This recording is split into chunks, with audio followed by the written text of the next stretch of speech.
Bonsoir à tous. Bienvenue à cette soirée d'information portant sur le plan d'aménagement pour le parc de la promenade Bellerive. Vous êtes très nombreux. Merci d'être avec nous ici à la Maison de la Culture Mercier, mais également en mode virtuel à la maison. Avant de poursuivre, je tiens à souligner que les terres sur lesquelles nous sommes rassemblés font partie du territoire traditionnel non cédé des Mohawks, qui a longtemps servi de lieu de rassemblement et d'échange entre les nations. Je me présente, Velma Boal, de la firme Morin Relations publiques, et je serai votre animatrice pour la soirée. J'aimerais d'abord souligner la présence parmi nous de Mme Laurence Lavigne-Lalonde, mairesse de l'arrondissement Villeray-Saint-Michel Parc Extension et élue responsable des grands parcs du Mont-Royal et du parc Jean-Drapeau, ainsi que M. Pierre Lessard-Blais, maire de l'arrondissement Mercier-Hochelaga-Maisonneuve. Je vous présente aussi nos présentateurs ce soir. M. Francis Lagacé, architecte paysagiste et responsable du parc de la promenade Bellerive, au service des grands parcs du Mont-Royal, des sports et des sports de la Ville de Montréal. Mme Camille Ménard, architecte paysagiste, responsable du projet de restauration des berges du parc de la promenade Bellerive. Et Mme Valérie Simard, également architecte paysagiste, au bureau de l'aménagement des parcs et actifs immobiliers de l'arrondissement de Mercier-Hochelaga-Maisonneuve. Finalement, j'aimerais aussi souligner la présence dans la salle de M. Steve Bilodeau-Balati, chef de la division de l'aménagement des parcs nature et espaces riverains au service des grands parcs du Mont-Royal et des sports. Donc, merci à tous de votre présence. La rencontre de ce soir vise à vous fournir de l'information sur différents aspects du projet de plan d'aménagement pour le parc de la promenade Bellerive, soit la présentation du parc et les enjeux pour son avenir, l'explication de la démarche du projet de plan d'aménagement, ainsi que les différents volets de la démarche de participation citoyenne. Je vous explique maintenant le déroulement de la soirée. Nous débuterons par un mot de bienvenue de Mme Laurence Lavigne-Lalonde. Ensuite, M. Francis Lagacé présentera le projet en détail avec des interventions de ses collègues de la Ville de Montréal. Et ces présentations seront bien sûr suivies d'une période de questions pour les personnes qui sont présentes ici dans la salle, mais aussi qui nous regardent à distance. D'ailleurs, si vous nous regardez sur votre écran, je vous invite à soumettre votre question tout au long de la soirée dans le module de questions-réponses qui se retrouve à la droite de votre écran. J'invite donc sans plus tarder Mme Laurence Lavigne-Lalonde, mairesse de Villeray-Saint-Michel Parc Extension et élue responsable des grands parcs du Mont-Royal et du parc Jean-Drapeau au Lutrin. Bonsoir à toutes, bonsoir à tous. Très contente d'être avec vous ce soir. Celles et ceux qui ne me connaissent pas, avant d'être élue dans Villeray-Saint-Michel Parc Extension, j'ai fait 2 mandats comme conseillère de Maisonneuve-Longue-Pointe. Donc, c'est vous dire que mon attachement à la promenade Bellerive est particulier et sincère. Donc, très contente d'être là maintenant à titre de responsable des grands parcs pour cette première soirée là où on va discuter de la démarche pour l'aménagement de la promenade et des berges. Avant d'aller plus loin, je voulais prendre quand même un petit moment pour saluer bien évidemment mon collègue Pierre Lessard-Blais, maire de l'arrondissement, aussi Alex Norris qui m'accompagne comme conseiller associé au dossier des grands parcs du Mont-Royal et du parc Jean-Drapeau, et Monsieur Julien Hénaud-Rattel qui est bien évidemment votre conseiller dans Tétroville.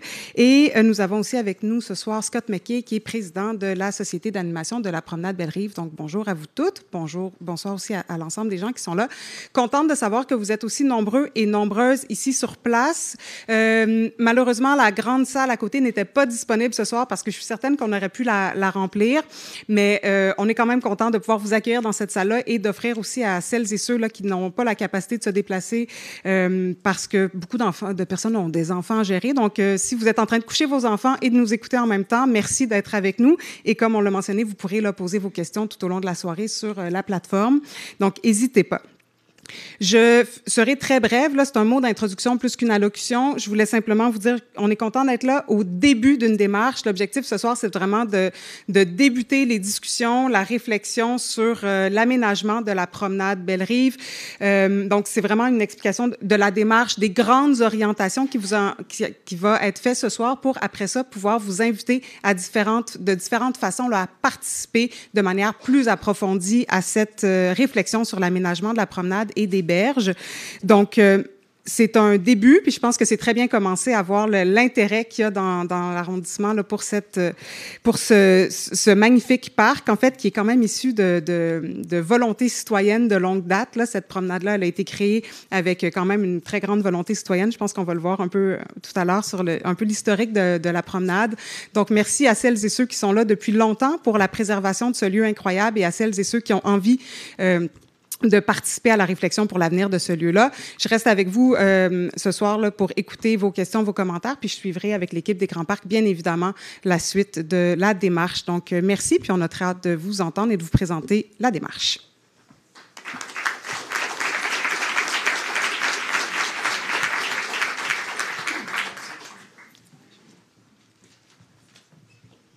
Merci beaucoup, Madame la mairesse. Je cède maintenant la parole à Monsieur Francis Lagacé, donc architecte paysagiste et responsable du parc de la Promenade Belle-Rive, pour sa présentation.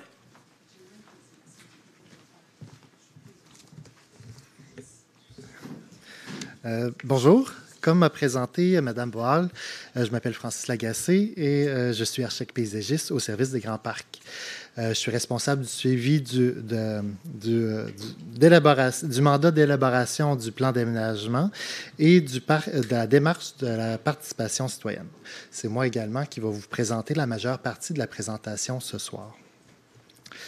Je vais commencer par la présentation du parc et vous donner un peu de contexte. Le parc de la Promenade Belle-Rive est situé dans l'est de l'île de Montréal, dans le secteur de Mercier-Est, dans l'arrondissement de Mercier-Hochelaga-Maisonneuve. Le parc est situé sur le bord du fleuve, vis-à-vis les îles de Boucherville. Le parc est encadré du côté ouest et du côté est par le port de Montréal et du côté nord par la rue Notre-Dame et la rue Belle-Rive qui longe la majeure partie du parc. On retrouve également, de manière adjacente, les différents parcs locaux d'arrondissement. Le parc Honoré-Mercier, le parc de la capture d'Ethan-Allen, le parc Pierre-Tétrault, le parc Clémente-Jeté-Sud et le parc Louis-Olivier-Taillon. Ces parcs locaux sont tellement liés au parc de la Promenade Belle-Rive qu'ils constituent par leur périmètre d'influence un grand ensemble avec lui. Comme on peut voir sur le plan ici, le plan est fait en longueur et s'étend sur 2,2 km. C'est justement une des forces du parc d'avoir cette longueur, une grande promenade riveraine qui permet d'apprécier la proximité du fleuve. On retrouve du côté ouest un pôle d'accueil avec un chalet de parc, une scène et le quai de la navette fluviale. C'est l'endroit le plus fréquenté du parc et c'est l'endroit où les événements et les activités majeures prennent place. Au centre, on retrouve un autre pôle d'activité, mais celui-ci relié à la plage Mousseau, à la présence de la jonction de deux parcs d'arrondissement dont il y a eu des aménagements temporaires l'année passée pour animer cette section du parc. Le long du parc se retrouvent aussi également différents accès à l'eau qui prennent la forme de plages de gravier. À l'extrémité est, on peut voir les anciennes structures maritimes, dont deux ducs d'Albe, dont l'un a été aménagé en belvédère. Justement, étant donné que le parc possède quelques artefacts du passé, je trouvais intéressant de vous donner quelques faits historiques reliés au site et vous montrer qu'il y a toujours eu un intérêt à l'eau dans ce secteur. Si on se projette dans le passé, il faut s'imaginer que la rive originale du fleuve n'était pas à l'endroit où on la voit maintenant. En fait, la rive originale se retrouvait vis-à-vis l'emplacement de la rue Belle-Rive. Tout le parc à partir de la rue Belle-Rive a été construit à partir de remblais de construction qui a été mis dans le fleuve en différentes phases au 20e siècle. En termes d'occupation, la première occupation, bien qu'on n'a pas trouvé de vestiges sur l'ancienne rive, tout porte à croire que le site était occupé par les Autochtones. Nous sommes justement dans la zone d'occupation des Mohawks. L'occupation plus formelle du territoire se fait à partir du 17e siècle où on assiste aux premières cessions de terres agricoles dans le secteur. Les lots se sont développés perpendiculaires au fleuve afin de donner justement un accès à l'eau. Du 17e siècle au 20e siècle, le secteur se densifie et s'urbanise peu à peu. Au début du 20e siècle, le port se développe dans l'est de l'île de Montréal, incluant le secteur de Mercier-Est. Dans le cadre du développement du port, on assiste aussi à la construction d'une voie ferrée le long du fleuve. La construction de la voie ferrée consiste justement aux premiers travaux de remblai qu'il y aura dans le fleuve. On peut justement voir sur la photo ici la voie ferrée qui se retrouvait un peu au sud de la rue Bellerive. Sur la photo, on peut voir aussi que malgré la présence de la voie ferrée, l'accès à l'eau était un atout du secteur et la rive était fortement utilisée par la population. En été, il y avait l'installation de quais, d'hangars, on accédait à l'eau pour la plaisance, la pêche et le transport. La photo ici montre un panorama de 1963, quelques années avant le commencement des grands travaux de remblai qui ont été faits dans le fleuve.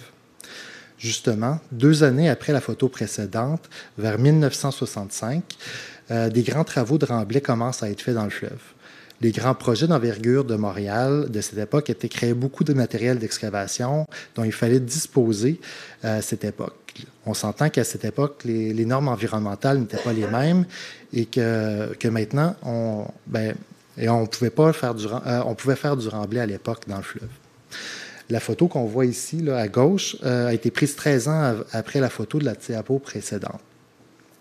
Au constat du nouveau terrain disponible, le port de Montréal s'est entendu avec le gouvernement du gouvernement pour l'utilisation de certains secteurs du site. Le site a été utilisé pour l'entreposage du sel et 2 ducs d'Albe ont été construits pour permettre l'amarrage et le déchargement du sel des bateaux.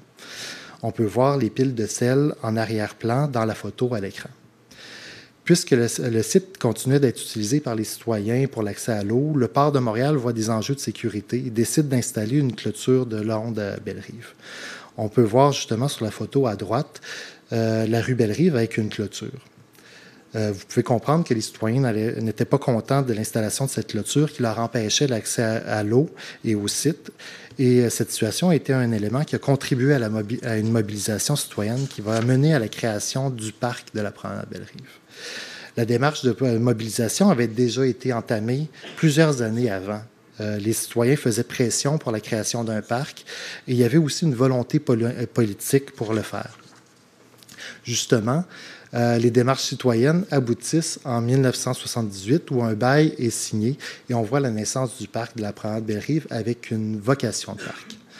On s'entend que depuis sa création, le parc a beaucoup évolué. Il y a eu l'aménagement de sentiers, de la plantation d'arbres, la construction d'un chalet, d'une scène et divers travaux de stabilisation de berges. Pour guider ces aménagements, il y a eu plusieurs plans directeurs qui ont permis d'orienter le développement du parc. Malgré les différents plans directeurs, plusieurs enjeux restent encore abordés et de nouveaux enjeux sont apparus avec le temps, entre autres concernant les enjeux d'adaptation au changement climatique. En ce moment, nous sommes rendus à faire un nouveau plan d'aménagement et c'est un peu un point tournant dans l'histoire du parc. Ça va permettre de donner une nouvelle vision pour l'avenir du parc et en profiter pour réfléchir à des solutions, à solutionner certaines problématiques. Avant d'expliquer la démarche du plan d'aménagement, je vais vous énumérer quelques enjeux et problématiques qu'on va devoir aborder dans le plan d'aménagement. Mes collègues vont également vous présenter quelques projets en planification qui ont été des éléments déclencheurs pour le projet du plan d'aménagement. Comme je vous disais, le site comporte plusieurs enjeux et problématiques qu'il va falloir aborder dans le plan d'aménagement. Nous n'avons pas le temps aujourd'hui de vous en faire toute l'énumération, mais nous allons vous en présenter quelques-uns. On va commencer justement par la nature des sols. Comme je vous avais mentionné dans l'historique, le parc a été aménagé sur un site en empiètement dans le fleuve. Sous la couche de belle terre qui est en surface, on retrouve un sol composé de matériel de déblais de travaux. Justement, la composition du sol et la pente des talus actuels font que les berges sont plus susceptibles à l'érosion. Dans les dernières années, la Ville a fait un suivi des berges du parc et s'est aperçu qu'il y a des signes d'érosion sur presque toute la longueur du parc. Et ça pourrait devenir un enjeu au point de vue des infrastructures et de la sécurité. Un autre élément qui est lié aussi à l'érosion des berges est la présence d'un grand nombre de chemins informels pour accéder au fleuve. Présentement, nous avons comptabilisé une centaine d'accès informels dont le passage répété des personnes détruit la végétation et accentue l'effet d'érosion. En ce moment, les accès à l'eau sont limités, surtout quand on prend en considération les accès sécuritaires et aménagés. Dans les aménagements à venir, nous aimerions pouvoir protéger la bande riveraine tout en donnant accès au fleuve dans des endroits aménagés. Un autre enjeu est relié aussi à l'augmentation de la fréquentation du parc qui cause de plus en plus de conflits entre les différentes activités et usagers. Entre autres, le passage des vélos électriques sur les sentiers piétonniers, l'empiètement des fêtes privées hors des zones qui leur sont dédiées. Ceci crée des conflits entre les utilisateurs. Ça nous amène à penser que la répartition des activités dans le parc, la signalisation et la circulation sur le site doit être repensée afin d'améliorer la cohabitation. Autre élément que nous avons constaté qui serait important d'améliorer est la connexion entre les parcs locaux d'arrondissement et le parc de la promenade Belle-Rive. Étant donné que la plupart des personnes ne voient pas la différence entre les parcs d'arrondissement et le parc de la promenade Belle-Rive, il faut penser tous ces parcs comme un ensemble et s'assurer d'une bonne fluidité dans les aménagements en fonction de ces parcs. Les aménagements en jonction entre ces parcs. L'aspect des seuils aussi et de la circulation dans le site devrait être aussi abordé. Le parc possède également certains enjeux au point de vue de la nature. En effet, la végétation dans la bande riveraine a prospéré et la végétation devient de plus en plus dense avec le temps. Bien que cette situation puisse être bénéfique, cette végétation diminue graduellement les vues vers le fleuve. Nous sommes ainsi dans une situation où on veut pouvoir conserver certaines ouvertures vers le fleuve tout en voulant préserver une bande riveraine saine. Au niveau de la biodiversité, le site possède une certaine diversité d'écosystèmes. On retrouve une bande riveraine, une friche, des arbres isolés, des bosquets, mais tous ces habitats ne sont pas connectés ensemble, qui diminuent les effets bénéfiques que pourraient avoir ces écosystèmes s'il y avait une continuité entre eux. Le dernier grand enjeu est la mise en valeur de l'histoire et de la mémoire du site. Il n'y a plus beaucoup de vestiges historiques sur le site, alors il faut se demander comment on peut raconter et faire vivre l'histoire du site. Pour aborder ces enjeux et pour faire face à toutes ces problématiques, plusieurs projets sont en cours de planification. En fait, en ce moment, il y a un certain momentum au niveau des projets pour le parc de la promenade Belle-Rive. En effet, l'importance du parc, son positionnement dans l'est de l'île de Montréal et l'érosion qui affecte ses berges fait qu'une plus grande priorité est accordée au parc de la promenade Belle-Rive. La Ville a d'ailleurs obtenu quelques subventions gouvernementales qui vont l'aider à financer certains projets. Dans les plus importants qui sont présentement en planification, on peut les voir en bleu à l'écran. Oups, désolé. On retrouve justement le projet de restauration des berges du parc qui va vous être présenté par Camille Ménard dans un instant. Le projet de réaménagement des parcs locaux de l'arrondissement Merci-Hochelaga-Maisonneuve que vous présentera Valérie Simard. Il y a également le projet de gestion des eaux pluviales et les études de faisabilité pour la baignade qui vont se greffer à ces projets. Tous ces différents projets ont quand même leurs objectifs et leurs échéanciers. Également, comme vous pouvez voir dans la ligne du temps, tous ces projets se superposent et avancent en parallèle. Étant donné que le projet de réaménagement des parcs locaux avait un échéancier plus serré, ce projet a accéléré l'échéancier du plan d'aménagement du parc de la promenade Belle-Rive. On voulait que celui-ci arrive au bon moment pour s'arrimer avec les démarches de l'arrondissement. Justement, le plan d'aménagement donne l'occasion d'une collaboration plus serrée entre les différentes équipes de la Ville et de l'arrondissement. Et les équipes se rencontrent justement régulièrement pour s'assurer d'une bonne intégration des projets. Avant de vous parler de la démarche du plan d'aménagement et de celle de la participation citoyenne qui va s'y joindre, je vais laisser mes collègues vous présenter quelques-uns des projets d'importance dont je vous ai parlé et qui sont intimement liés au plan d'aménagement à venir. Je vais laisser la parole à Camille Ménard qui va vous parler du projet de restauration des berges.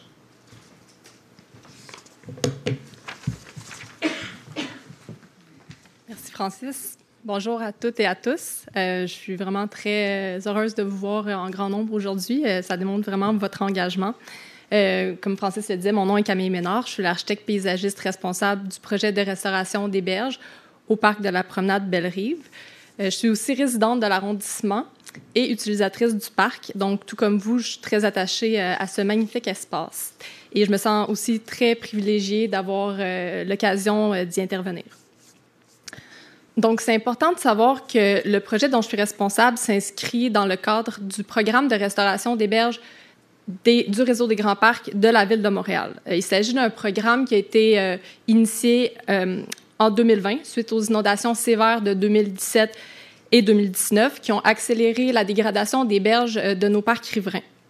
Donc, l'objectif de ce programme-là, en fait, c'est de restaurer 10 km de berges à l'intérieur d'environ 10 ans, à l'intérieur du réseau des grands parcs, dans le but d'accroître la résilience de nos rives dans un contexte de changement climatique.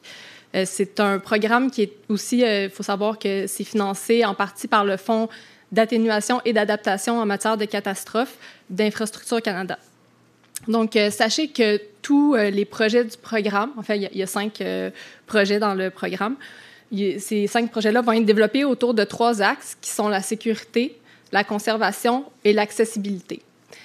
Comment est-ce que ça va se traduire au parc de la promenade Belle-Rive? Eh bien, d'abord, du point de vue de la sécurité, on va s'assurer que l'érosion ne compromette pas la sécurité des usagers ou des infrastructures riveraines. Donc, parmi les divers moyens d'atteindre cet objectif-là, on peut, entre autres, directement travailler sur la stabilité de la berge ou encore modifier la configuration du parc en retirant, par exemple, certains éléments de la rive. On peut aussi repenser les accès à l'eau pour favoriser l'appropriation citoyenne des endroits qui sont les plus sécuritaires et dissuader l'utilisation des secteurs qui présentent plus de risques. Pardon. Donc, ensuite, en ce qui concerne la conservation, au parc de la promenade Belle-Rive, on va chercher à élargir, diversifier et protéger la bande riveraine. Qu'est-ce qu'une bande riveraine? En fait, il s'agit de la végétation qui pousse le long des berges et dont le système racinaire joue un rôle crucial pour la stabilité de la rive. Quand on la protège et qu'on y fait attention, en fait, la bande riveraine peut définitivement contribuer positivement à la biodiversité urbaine en offrant un espace de transition de qualité entre les milieux aquatiques et terrestres. Donc, c'est vraiment, la bande riveraine est vraiment importante. Finalement, du point de vue de l'accessibilité au parc, on va vouloir repenser le sentier riverain et les aménagements connexes pour non seulement élargir la bande riveraine, mais pour aussi optimiser l'expérience des usagers et usagères en leur procurant des installations qui permettent un meilleur accès visuel et physique à l'eau. On va chercher à vraiment renforcer le caractère insulaire de Montréal en multipliant les points de contact, en fait, les possibilités de rentrer en contact avec le fleuve, mais toujours dans un souci de conservation des écosystèmes riverains. Finalement, aussi, la question de l'accessibilité universelle va être prise en considération dans les nouveaux aménagements en berge. Donc, j'invite maintenant ma collègue Valérie à poursuivre la présentation.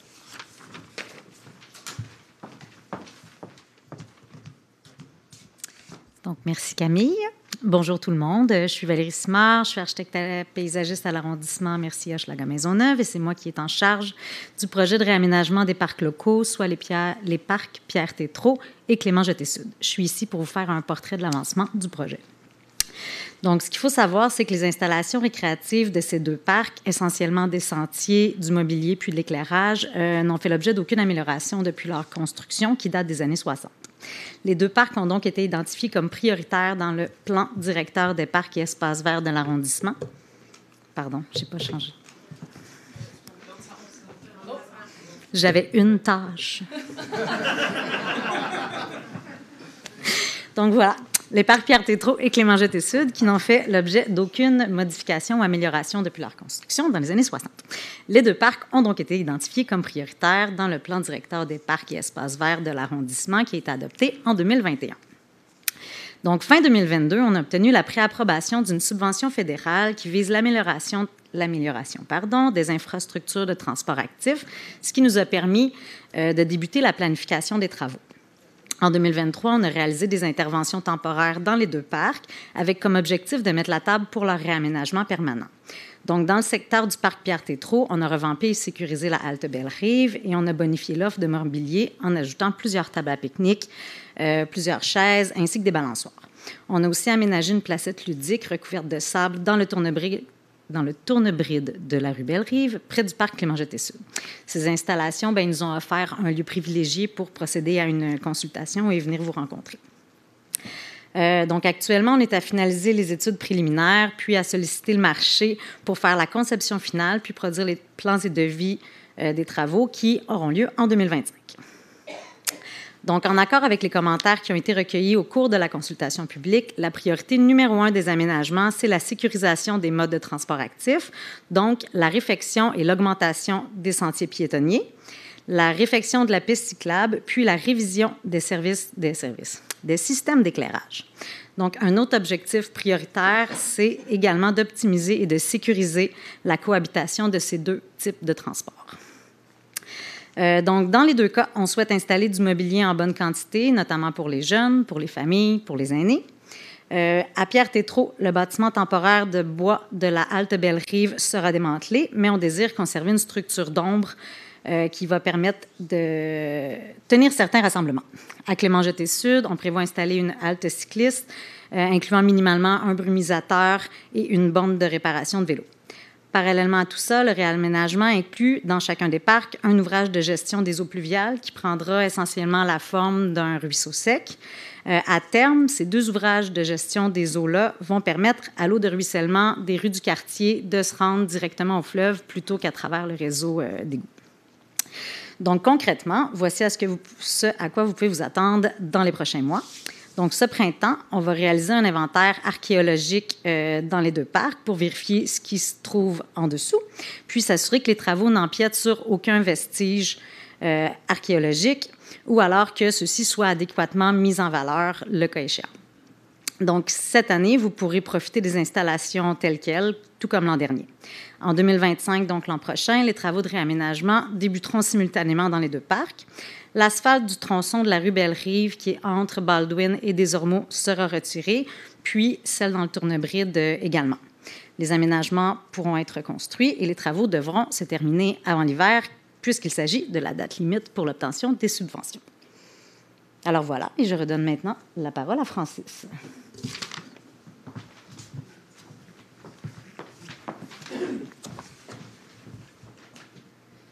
OK. Donc, un autre projet en lien avec la planification du parc est celui de l'aménagement d'une zone de baignade dans le fleuve. Comme vous pouvez comprendre, ce projet est étroitement lié au projet de restauration des berges que vous a présenté Camille et à celui du réaménagement des parcs locaux présenté précédemment. Bien que cela puisse sembler assez simple, ce projet est assez complexe, dû aux exigences légales et réglementaires, autant au niveau de la santé publique qu'au niveau environnemental. Comme mentionné dans la présentation du projet de restauration des berges, l'accessibilité au fleuve est une priorité dans les aménagements futurs du parc. La Ville, autant l'arrondissement de Mercier-Hochelaga-Maisonneuve que le service des grands parcs, a à cœur d'évaluer la faisabilité d'une zone de baignade sécuritaire au parc de la Promenade Belle-Rive. Le parc est un des rares accès au fleuve dans l'est de l'île de Montréal et pourrait être le lieu le plus propice à la création d'une zone de baignade si les caractéristiques du site le permettent. Notre volonté de redonner accès à l'eau s'accompagne d'une nécessité de s'assurer que l'activité de la baignade se fera de manière sécuritaire. Pour cette raison, différentes analyses et études ont été faites pour mieux comprendre l'environnement du site proposé. Au niveau de la qualité de l'eau, elle est bonne en période sèche et de moins bonne qualité en période de pluie abondante à cause de surverse des ouvrages de drainage. Avec l'expérience de d'autres sites, la Ville a développé un programme de contrôle de la qualité de l'eau qui propose une règle de fermeture à la suite d'averses abondantes. La topographie et l'environnement paysager sont aussi favorables au développement d'un site de baignade. Pour l'instant, nous sommes encore à déterminer quelles seraient les meilleures mesures de mitigation environnementale afin d'obtenir les autorisations ministérielles exigées pour un site de baignade dans le fleuve Saint-Laurent.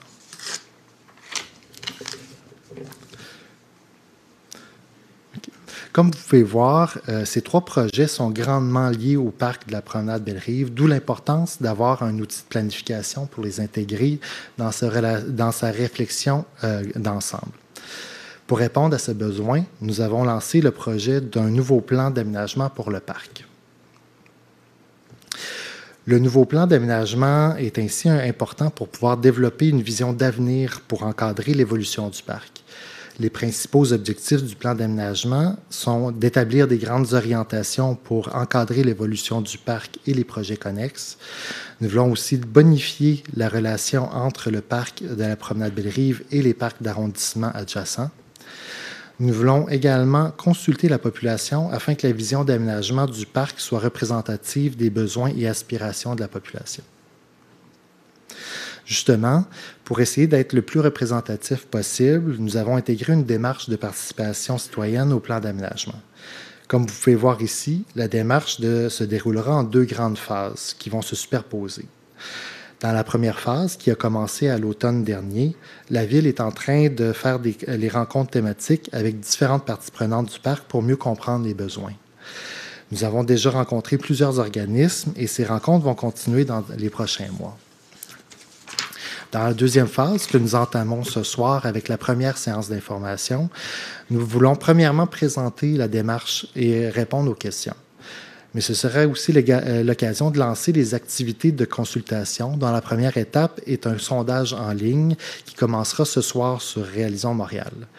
Ce sondage va permettre de mieux cibler l'usage actuel du parc et les besoins de la population. Nous vous expliquerons tantôt comment y accéder. Il y aura ensuite aussi un atelier de co-création à la mi-juin et des représentants de groupes ciblés seront choisis pour se pencher sur différentes problématiques et faire ressortir des idées. Ces activités de consultation vont générer des données et les idées soulevées vont nous aider dans les propositions pour le plan d'aménagement. Justement, suite à ces consultations, une proposition de plan vous sera présentée à l'automne lors d'une prochaine séance d'information. À ce moment, nous pourrons prendre vos commentaires et ajuster le plan. Oups. OK, bon.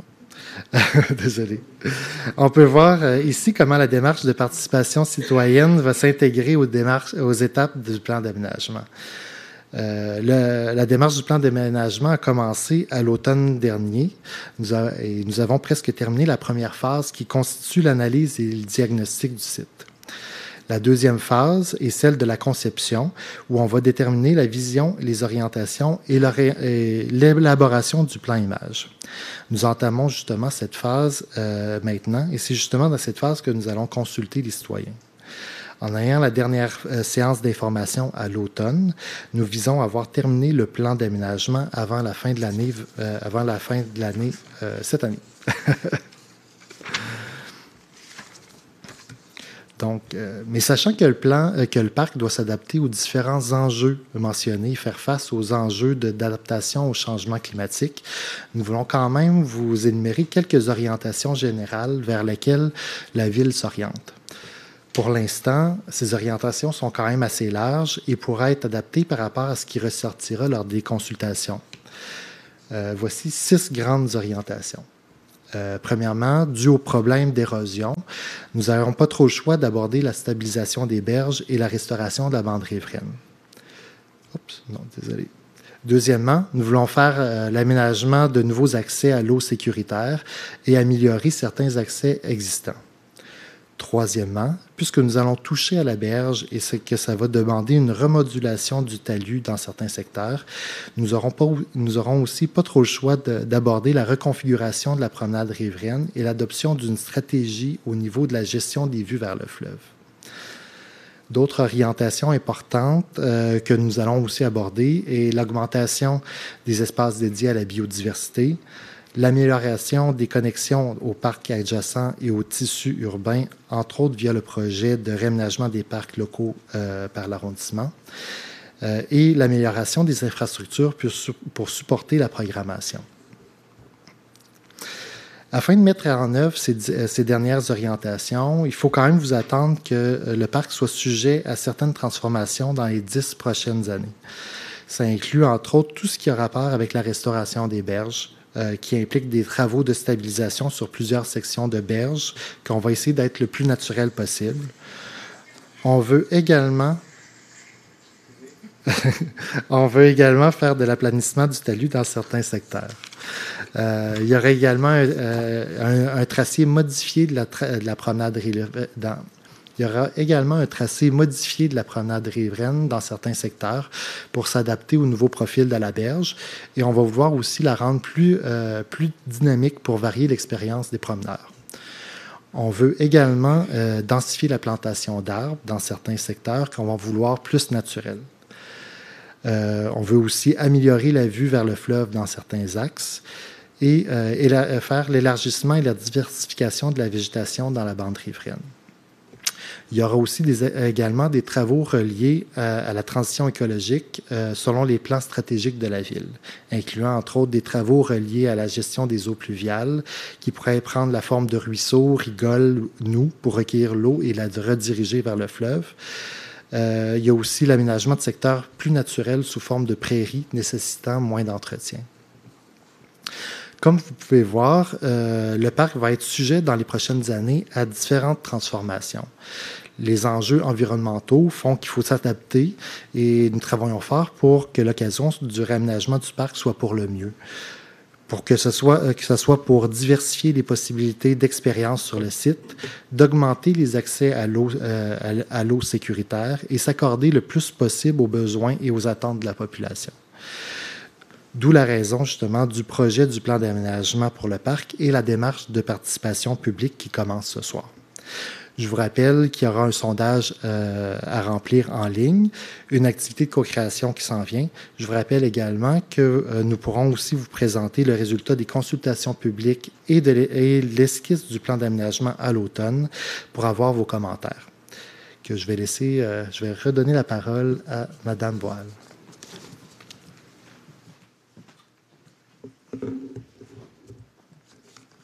Merci à tous nos intervenants pour ces présentations fort intéressantes. D'ailleurs, sachez que la présentation de ce soir, mais aussi l'enregistrement de la soirée d'information seront disponibles dans les prochains jours là, sur le site donc, de Réalisons Montréal.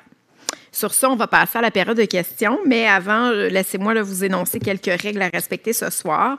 Donc, d'abord, on va débuter par des questions ici dans la salle. Donc, je vous demanderai de vous présenter au micro qui est juste ici.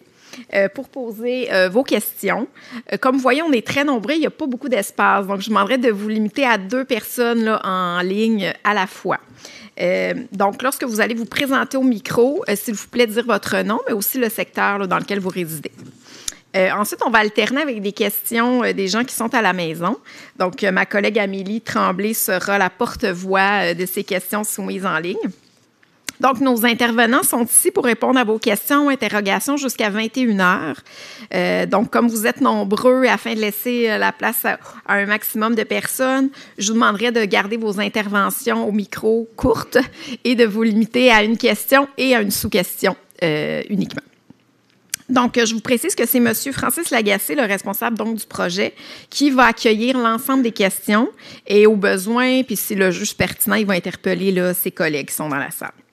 Je vous rappelle aussi qu'on n'est pas dans une séance du conseil municipal ou une activité là, de l'arrondissement, mais bien dans une soirée d'information qui porte sur un projet précis.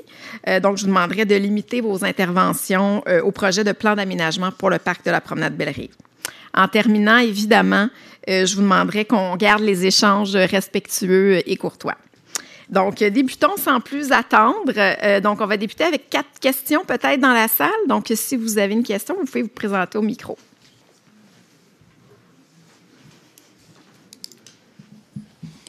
Bonjour, Daniel Chartier, vice-président du collectif en environnement Mercier-Est. Le parc Promenade Belle-Rive, c'est tout petit, mais ça a une immense cœur. Puis pour les citoyens de Mercier-Est puis de tout l'Est, c'est extraordinairement important. Puis, en tout cas, personnellement, je remercie la qualité de la présentation. Là, c'est vraiment remarquable, tant au niveau de la forme que du contenu. La préoccupation, c'est les interfaces entre ce que la ville fait, ce que l'arrondissement fait et ce que le port fait. C'est-à-dire le port contrôle une partie du territoire à l'extrémité est et à l'extrémité ouest. Il y a aussi les ducs d'Albe qui appartiennent au port. Il y a des bits d'amarrage.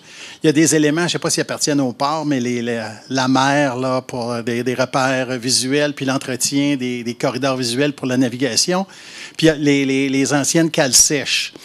Donc, il y a des éléments qui sont liés au port. Je ne sais pas si, en tout cas, ça fait peut-être plus partie. Puis il y a des propriétés du port. Fait à quelque part, le port devrait faire partie de la présentation. Puis le port, dans le temps, avait énoncé l'idée de faire un site d'interprétation dans l'Est. Ils ont juste fait la promenade dans le Grand Quai. Mais on aurait besoin, il y aurait une pertinence que sur ces terrains, le port fasse quelque chose. Donc, comment amener le port à table à participer? Ils ont de l'argent, là. Les autres, un petit 800 millions qu'ils ont eu dernièrement, là, ils pourraient peut-être en échapper un pour faire des interfaces qui ont du bon sens dans le quartier. Non, mais c'est parce que ça vous aiderait à faire un bon projet, tant au niveau de la cale sèche que des ducs d'Albe. Ils disent, oh non, on n'est pas capable, on n'a pas d'argent pour entretenir. Merci, M. Chartier. Francis, l'intervention du port. OK. Bien, l'intervention, bien, en fait, il y avait plusieurs points là, dans la question. C'est qu'en fait, il y a l'aspect interface avec aussi l'arrondissement et aussi l'interface avec le port. Bien, justement, je vais commencer par l'arrondissement vite. Là. C'est comme quoi, bien, on est en collaboration, on travaille ensemble. Justement, c'est pour ça aussi que le plan d'aménagement a été un peu... l'échéancier a été comme mis un peu plus... fast track, là, c'est question qu'on puisse avoir un impact, permettre une jonction là, des projets là, qui est bonne. Puis justement, là, on se rencontre là, régulièrement là, pour faire une bonne jonction des projets par rapport à l'arrondissement. Le projet justement de Valérie, pas mais l'idée par Valérie Simard. Sinon, par rapport au port, ben oui, on a rencontré le port. On essaie de voir qu'est-ce qui est possible, c'est quoi. En même temps, il y a certains éléments du port, comme la bite d'amarrage qui est encore utilisée. Donc, il faut quand même voir, trouver c'est quoi les paramètres là, qu'on peut, dans quoi on peut jouer. Là. Puis, c'est ça, là, on est en contact avec eux. Puis, il y a aussi l'interface Ville-Port, ils ont quand même un intérêt là, à vouloir comme un intérêt pour à s'investir aussi, là, vu que c'est leur terrain, etc. Donc, on est en contact, là, que là, ça va avancer, là, le projet par rapport à ça. Là, On a des rencontres prévues ce printemps. Oui, bien, c'est ça. On avait déjà eu une rencontre avec le port, puis on en aura d'autres aussi en termes de conception. Là. Mais là, on ne veut pas donner on veut pas donner de scoop. Là. Dans un monde idéal, y aurait-il moyen qu'à l'été ou à l'automne, en tout cas, le plus tôt possible, il y ait un énoncé des grandes orientations, tant de l'arrondissement, de la ville et du port, qu'il y ait une présentation unique des trois types d'interventions. C'est le monde idéal. Là. Ouais, parce que comme la bite de glissade est sur le terrain du port, elle s'en va dans le terrain de l'arrondissement. En tout cas, c'est compliqué. Non, effectivement, c'est compliqué parce qu'il y a aussi tout un enjeu là, de terrain aussi, là, de l'eau, dans lequel il y a des lots qui appartiennent vraiment au port. Il y en a que nous, on est en bail dessus. Donc, il y a une certaine complexité là, par rapport aux lots, puis qu'est-ce qu'on peut faire sur les lots, les autorisations qu'il faut aussi. Mais en tout cas, le port a aussi un intérêt, une sorte de mise en valeur, mais après ça, on va voir avec eux autres. Là, Est-ce que nous, citoyens, on peut aider? Est-ce que le port, pousser pour que le port vous aide? Via le sondage. Mais non, mais c'est via le sondage, vous avez l'occasion là, de vous exprimer par rapport à ça. Merci, M. Chartier.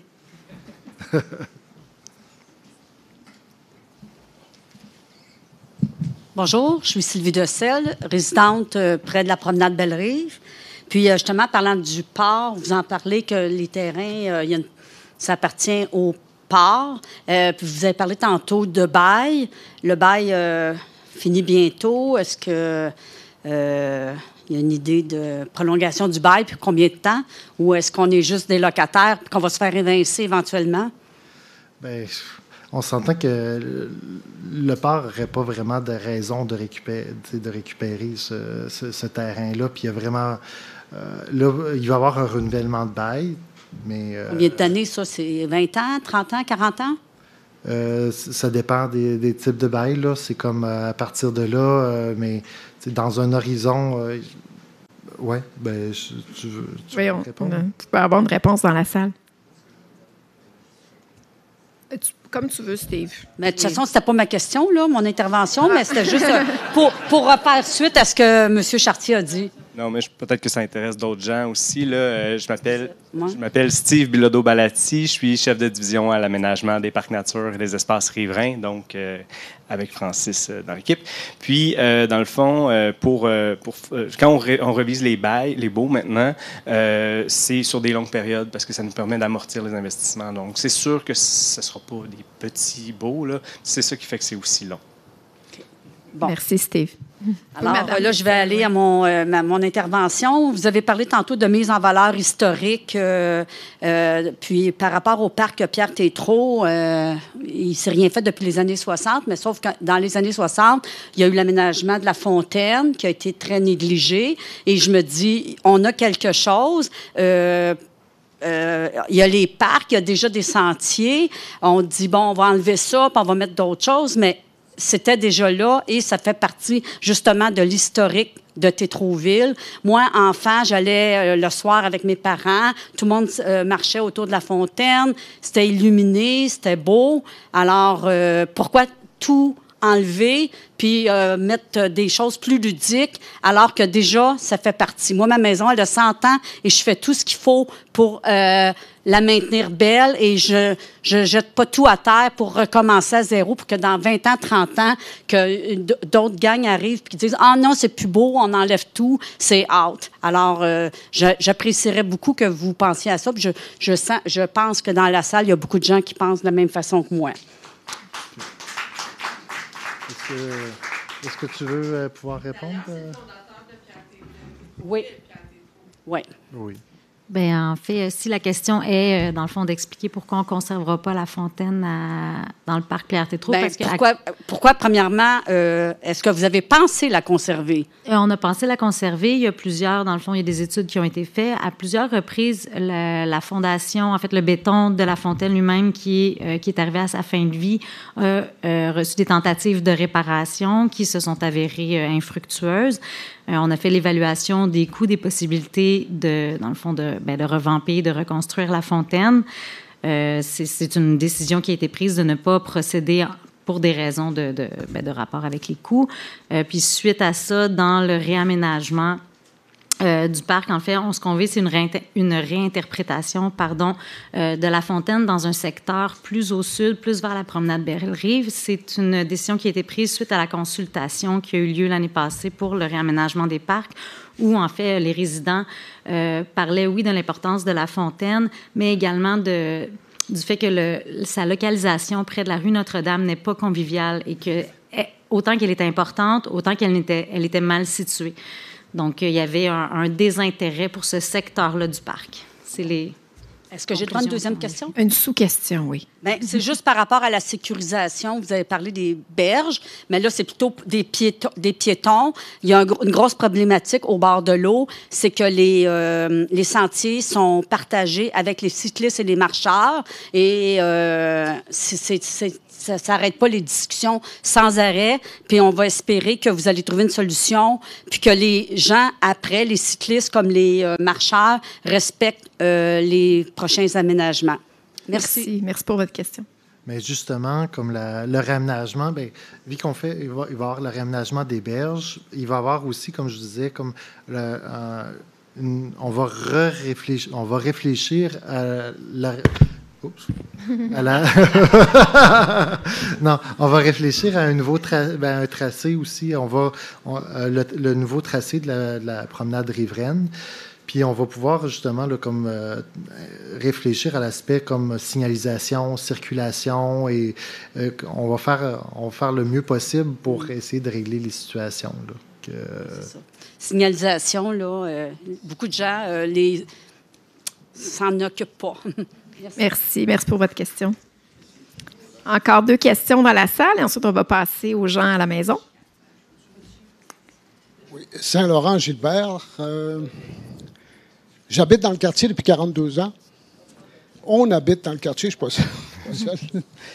Et puis, ma conjointe, elle va courir 5 fois par semaine dans le parc. 4-5 kilomètres. 4-5 fois par semaine. OK, depuis plusieurs années. Là.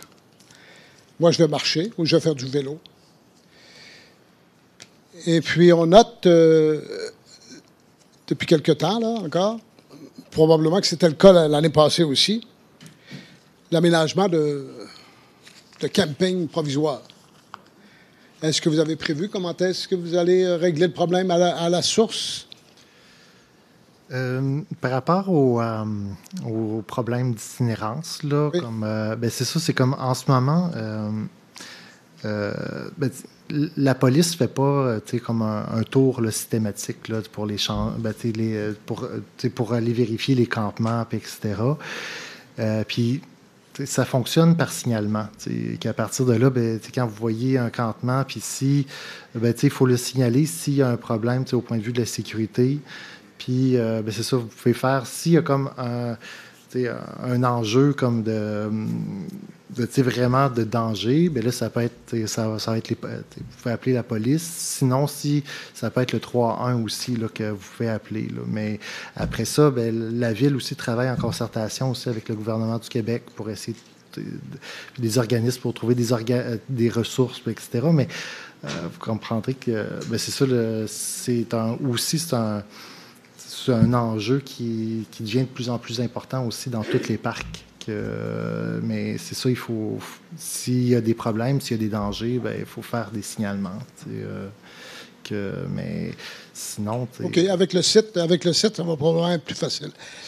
Plus facile avec votre site Internet, ça va probablement être plus facile de faire ce genre. Je pense qu'aujourd'hui, on en a fait en tout cas, une demande, une alerte, en tout cas. Et puis, l'autre question, j'ai bien compris que la structure de bois qui a été faite il y a 4-5 ans, la structure de bois allait être démolie, c'est ça? Ben oui. J'ai entendu. Vous vous imaginez, moi, je me suis rendu au moment de la construction, le jour 1 jusqu'au jour, ça a pris, je pense, 3 mois à faire ça. Et puis, j'ai imaginé, je faisais le calcul en même temps, j'imaginais combien ça coûtait. J'en revenais pas. OK? Alors, ça n'a pas été le meilleur placement. Incroyable. Incroyable. Incroyable. 430 000.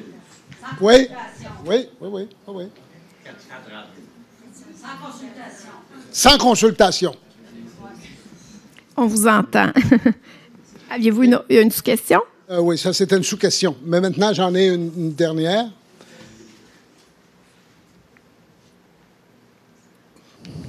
OK, on vous l'enverra par... merci beaucoup, M. Saint-Laurent. Oui, prochaine question, puis ensuite, on va aller aux questions des gens à la maison. Bonsoir, merci d'être là. Oui, excusez-moi, monsieur. Évidemment, on va revenir ensuite à vous. Là.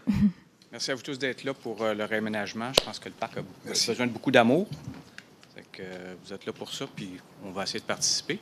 Je voulais savoir s'il y avait des plans pour avoir des activités récréatives, genre sportives. Moi, je suis amateur de disc golf. Puis je constate que le secteur le plus à l'est du parc, il est beaucoup moins achalandé. Puis je pense qu'il y aurait possibilité d'installer un petit parcours là. S'il y a des parcs comme ça, ou parc Ignace Bourget, Montréal, parc Lefebvre, il y a des exemples sur la Rive-Sud, il y en a partout, où ça cohabite très bien. Donc j'aimerais savoir s'il y a des plans pour avoir des trucs comme ça. C'est sûr que là, en ce moment, on est en train d'évaluer aussi les besoins puis les demandes là, pour le parc. Là, c'est sûr que comme l'aspect comme programmation relève normalement plus aussi de l'arrondissement, mais s'il y a à faire des éléments d'aménagement, bien, c'est ça, là, on peut... il n'y a rien qui est exclu là, pour l'instant, mais c'est comme ça va dépendre aussi des demandes, du sondage en ligne. Donc, je vous invite tous à compléter le sondage dès aujourd'hui. Vous pourrez exprimer ce genre d'idées-là. Tout le monde. Merci, monsieur. Merci. Donc, Amélie, on a des questions à la maison? Oui, en fait, c'est ça. Je vous rapporterai un peu les questions là, des gens à la maison. On se préoccupe beaucoup sur ce sera quoi les aménagements, justement? On se demande, est-ce qu'il y aura un parc à chiens? Est-ce qu'il y aura un gym extérieur? Et est-ce que, il y aura des jeux d'eau pour les enfants et tout ça? Donc, comme ma collègue vient de le dire, il est un peu tôt là, pour déjà dire ces choses-là. Donc, on vous invite à remplir le sondage en ligne pour pouvoir avoir ces informations. Est-ce que, Patrick, tu voulais... Monsieur Lagacé, Francis, pardon, voulait rajouter quelque chose? Pour l'instant, rien n'est exclu, mais c'est sûr qu'il faut garder en tête que le parc de la Promenade Belle-Rive a vraiment quand même est axé sur la contemplation puis la relaxation. Donc, tu sais, à partir de là, c'est à voir, là, tu sais, mais c'est comme, a priori, tu sais, c'est ça le but du parc, là. Donc, mais rien n'est exclu. Si ça sort vraiment très, très fort, mais je pense, pour l'instant, c'est vraiment comme contemplation, relaxation, là. Parfait, merci beaucoup. Madame Brunet se demande, est-ce qu'il est prévu là, qu'on délaguer certains arbres entre le sentier et le fleuve pour qu'on puisse avoir accès davantage là, à la vue sur le fleuve? Parce que, bon, il n'y a pas une croissance optimale, là, il y a des branches et tout ça qui tombent, qui sont brisées. Donc, pour favoriser une meilleure solidité là, des arbres notamment. Okay. Bien, justement, comme en ce moment, bien, vu que c'est de la végétation pionnière qui a pris dans la grève, ça crée vraiment une végétation quand même assez fournie. Bien, c'est pour ça aussi que nous, on veut prévoir dans le plan dans le plan de stabilisation, le projet de stabilisation des berges. On va prévoir, vu qu'on va comme retravailler la berge, on va s'assurer d'avoir des sections avec vraiment une ouverture sur le fleuve, mais comme avec qui va être stabilisée, avec probablement de la végétation plus basse, qui va pouvoir à long terme garder, parce que faire tout le temps de l'élagage, ça demande beaucoup de ressources.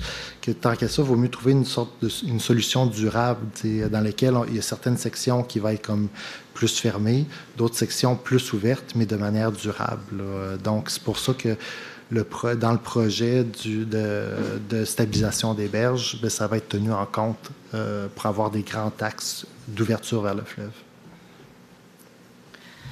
Parfait. Ensuite, on se demande également en termes de perturbations par rapport aux travaux et tout ça qui vont. Donc, ça va être quel type de perturbation peut s'attendre pour les usagers? Est-ce que le parc va être fermé? Bon, les pistes cyclables vont-elles être utilisables et tout ça? C'est sûr que, bon, on s'entend que comme, ben, je sais pas, je vais commencer, je vais laisser ensuite la parole à Camille Ménard. C'est que vu qu'on va travailler surtout, ben, premièrement, en berge, ben, vu qu'on est dans une zone, ben, comme on vit qu'on est en berge et on est sujet aussi à la loi sur les oiseaux migrateurs, qu'à partir de là, il y a une certaine période, ce qui veut dire c'est de mars, non, de avril à septembre, dans lequel on ne peut pas aller travailler, comme pour pouvoir conserver justement, pour laisser les oiseaux tranquilles faire leur nid. À partir de là, bien, on est quand même, il y a certaines zones, certaines périodes qu'on peut travailler en berge. Donc déjà, ça va comme, il n'y aura pas tout le temps les travaux, là, justement, puis on va essayer de trouver les meilleurs moyens d'amoindrir aussi les nuisances par rapport aux travaux, là. Donc, mais justement, là, comme pendant la période des nidifications, il n'y aura pas de travaux en berge, justement. Donc, ça va être en été. Donc, il n'y aura pas de travaux en berge. Je ne sais pas, est-ce que tu as d'autres choses à... Non, mais ça fait le tour, là. C'est ce que tu dis un peu comme la période de travail est assez restreinte. On n'a pas le choix de travailler en phase. Dans le fond, on va faire... Ça ne se fera pas dans un an, tout le projet. Donc, on va aussi penser le phasage en fonction du maintien des activités dans le parc, là. Ça va être une considération. Puis, dans le plan de gestion du chantier, on va prévoir aussi des mesures d'atténuation là, pour essayer d'éviter les désagréments. C'est sûr que notre but, c'est d'avoir le moins d'impact possible, puis on va faire un effort en ce sens-là. Merci, Camille. Une dernière question de la maison? Oui, bien, dans le même sens, un peu, on se préoccupait des travaux, l'impact que ça peut avoir dans les milieux, puis notamment, là, considérant que le secteur s'est identifié comme un habitat là, pour le chevalier cuivré. Donc, qu'est-ce qui va être fait en ce sens-là là, pour s'assurer là, de préserver? Ben, je ne sais pas, tu peux peut-être répondre. Dans le fond, c'est ça.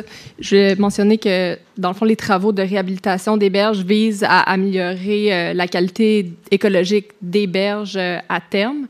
Mais c'est sûr que ça pourrait générer des impacts temporaires sur l'environnement. Par contre, on élabore un plan lors de l'élaboration des plans et devis, on élabore un plan de protection de l'environnement qui va être examiné par les ministères qui sont responsables de nous octroyer les autorisations. Donc, c'est ça, on est tenu là, à respecter ça.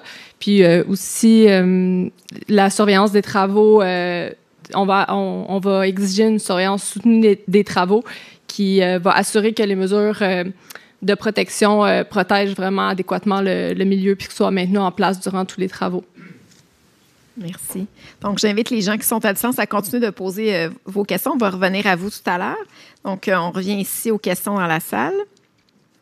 On va en prendre en 4 encore à nouveau. Bonsoir, mon nom est Jean Anne Bouchard. Vous avez peut-être répondu en partie à ma question avec... parce que moi, ça concernait la restauration des berges. Vous avez dit sur 10 ans, hein? C'est bien ça? En fait, le programme se déploie sur 10 ans, mais ce qui est prévu pour le moment, c'est que les travaux se déroulent sur 4 ans au parc de la Promenade Belle-Rive, donc de 2029 à 2032.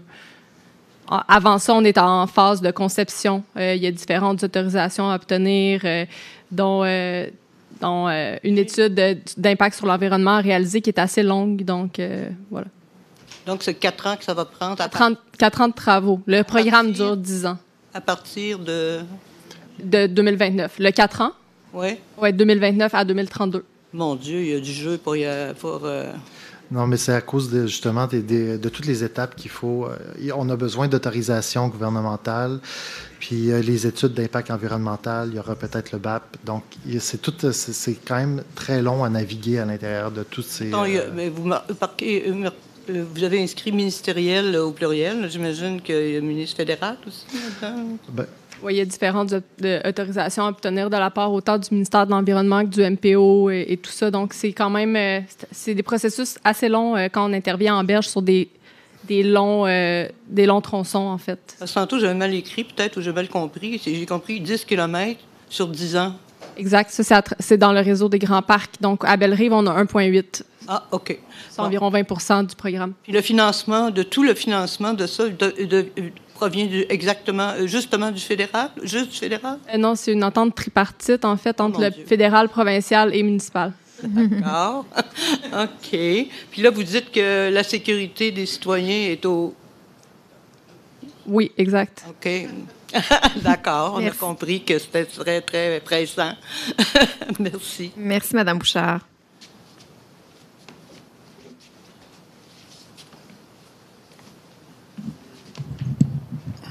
Oui, donc, Raymond Moquin, résident du quartier depuis, 30 ans, et président du collectif en environnement Mercier-Est. Donc, je suis d'accord un peu avec M. Lagacé quand il dit que la vocation du parc, c'est d'avoir un peu contemplatif, un peu... donc, dans ma tête à moi, c'est un peu reproduction un peu de milieu naturel, une imitation des bébelles, si on peut dire, à l'intérieur du parc. Bon, pour garder son cachet là, de fenêtre sur le fleuve. J'ai de la misère à penser que les aménagements, qu'il n'y a pas déjà une assez bonne idée de la part de vos services de quoi vont ressembler les aménagements. Pas que je suis contre les éco-créations et ce genre de comités-là, mais moi, comme citoyen, j'aime beaucoup arriver, pas devant le syndrome de la page blanche, mais avec une proposition. Voici ce qu'on veut faire.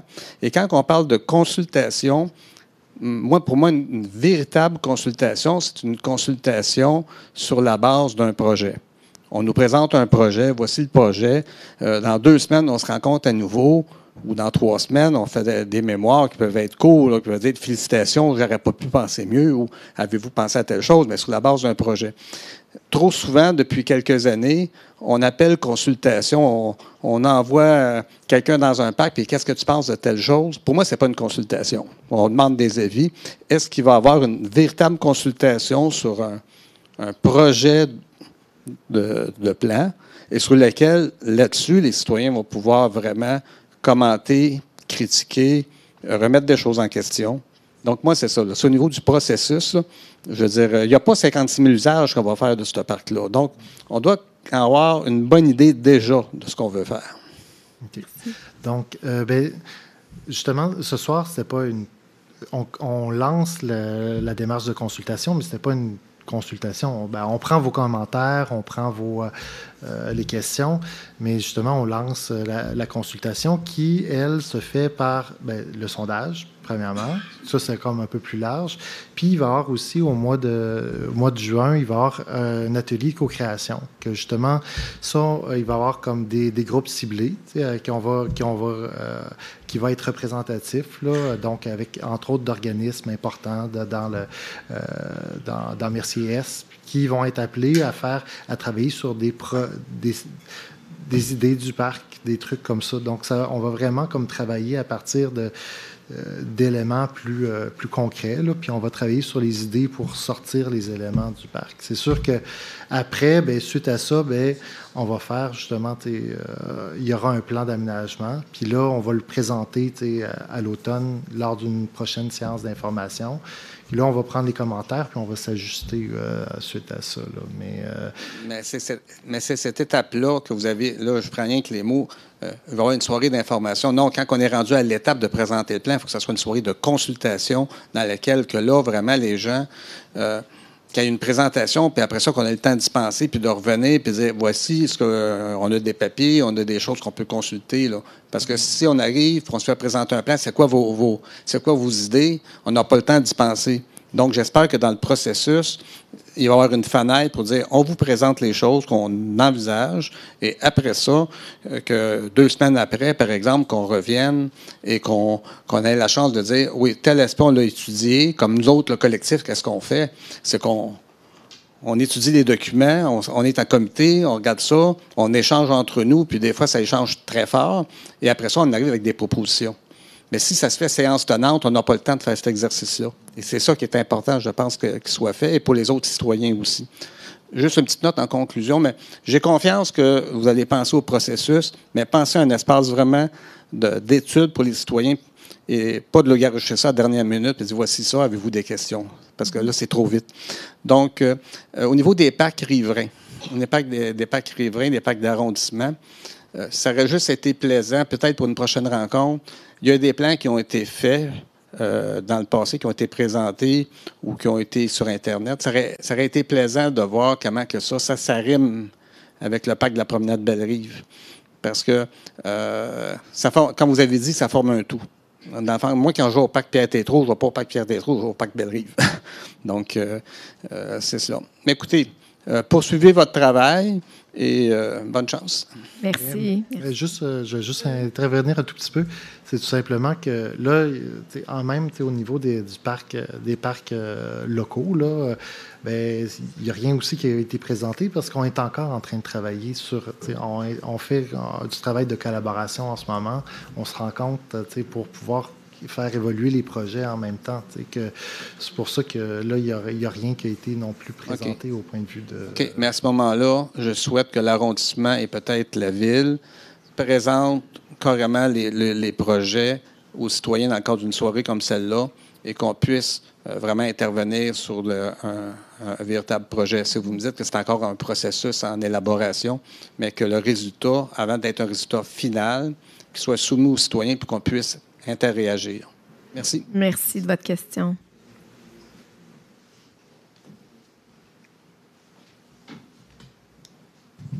Bonsoir, mon nom est Anne Charbonneau. Moi, j'habite au coin des Ormeaux et Notre-Dame, juste en face du parc Pierre-Bernard. Mais ma question concerne le nouvel aménagement. OK, le parc Pierre-Tétrault, excusez-moi. Excusez-moi, j'habite depuis septembre 2021, le quartier, donc je suis nouvelle dans le quartier. Je suis contente d'habiter là parce que j'ai une belle vue sur le fleuve, sauf le bruit sur Notre-Dame est quand même assez... c'est quand même assez bruyant. C'est parce qu'on n'est pas loin du port de Montréal. Il y a beaucoup, beaucoup de camions. C'est très bruyant. Je sais que ça ne vous concerne pas, là, mais à part le bruit, la vue est belle. J'ai des beaux levers de soleil. Je suis très contente d'avoir une vue sur le fleuve. Mais ma question concerne l'aménagement qui a été fait auprès du parc Clément-Jeté. Il y a comme une petite... ils ont installé, c'est beau ce qu'ils ont fait. Il y a comme un banc de sable avec des fauteuils pour s'asseoir. Puis c'est beau. On a fait un décor sur le parterre. Puis il y a une toilette qui a été installée, puis la toilette n'est pas encore accessible. Elle a même été vandalisée avant d'être ouverte. Il y a plein de graffitis. Ça a été vandalisé. Je me demandais quand est-ce que ça allait être accessible au public, cette toilette-là, parce que ça fait quand même longtemps qu'elle est là. Puis il y a comme une clôture autour, mais on ne sait pas quand est-ce que ça va être accessible. Puis ça a eu le temps d'être vandalisé. Malheureusement, en fait, la raison pour laquelle l'unité sanitaire à Clément-Jeté-Sud n'est pas encore accessible, c'est parce qu'on est en l'attente dans le fond, mais pas réparation, mais du règlement de certaines déficiences de la part du fournisseur. C'est la seule raison pour laquelle elle n'est pas... La toilette n'est pas fonctionnelle, autrement dit. Il y a des déficiences de la part du fournisseur qui sont encore à régler, ce qui ne nous permet pas de la rendre accessible au public. OK. Parce qu'elle est déjà là. On dirait qu'il y a comme des petits bouches d'aération sur le toit. Oui, ça, c'est automatique. Ça fonctionne avec le vent. C'est le système d'aération de la toilette. Mais on voit que ça a été vandalisé. Bon, je me dis, ça ouvrira jamais, ça, cette affaire-là. C'est vraiment c'est un détail contractuel. La toilette ne nous appartient pas. On doit régler les déficiences d'abord avant de la rendre accessible au public. OK. Puis vous n'avez pas une idée de quand ça va être accessible? Je ne peux pas m'avancer sur ça. L'objectif, c'est que le 1er mai, le sujet soit clos. OK. Donc, c'est tout. Je vous remercie. Merci, Mme Charbonneau. Merci. Donc, une dernière question dans la salle et on va retourner aux questions à la maison. Bonjour. C'est trop bas. Bonjour, mon nom est Alexis Guenel. Je suis attaché politique au bureau de Paul Saint-Pierre Plamondon. Donc, moi, je vais aborder plutôt l'aspect provincial, on va dire, qui est lié au parc. Il y a des navettes actuellement, des navettes fluviales. C'est pas votre rôle de les pérenniser en termes de savoir si elles vont durer dans les années. Ça, c'est plus notre rôle, on va dire, en partie. Mais advenant les travaux et advenant que la navette soit toujours en place année après année, est-ce que des aménagements sont prévus pour maintenir le service de la navette comme il est actuellement, puisqu'on comprend qu'il y aura forcément des travaux vers le quai actuel? Et de manière générale aussi, est-ce que le quai demeurera accessible comme actuellement? Voilà. Est-ce que tu veux répondre? Oui, on est en... présentement, on n'a pas vraiment plus d'informations, là, justement parce qu'il n'y a pas eu de décision par rapport à la pérennisation du réseau de navettes. Par contre, on est en communication avec la RTM qui s'occupe de ce dossier-là. Puis, dans le fond, dès qu'il va y avoir des décisions de prise, on est vraiment en communication avec eux, puis on va être prêt à coordonner avec le projet de restauration des berges, possiblement des installations qui seraient en lien avec le réseau de navettes fluviales, mais pas plus d'infos pour le moment. Quitte à la déplacer au besoin, c'est ça? Ça, c'est pas simple, hein? Non, exact. Puis, je veux pas m'avancer non plus, mais pour le moment, ça semble pas être une option, là. Ça resterait dans ce secteur-là. Ce serait peut-être juste les aménagements, le quai en tant que tel, qui seraient adaptés pour être plus, conformes à l'accès pour les services d'urgence. Et l'accessibilité universelle. Merci pour votre question. Donc, on va aller aux gens qui sont à distance. On a quelques questions, je pense. Oui, bien c'est ça. En fait, il y a Mme Manon Dussault qui se demande, là, vu qu'il y a de plus en plus d'utilisateurs dans le parc, qu'est-ce qui va être pensé là, au niveau du stationnement?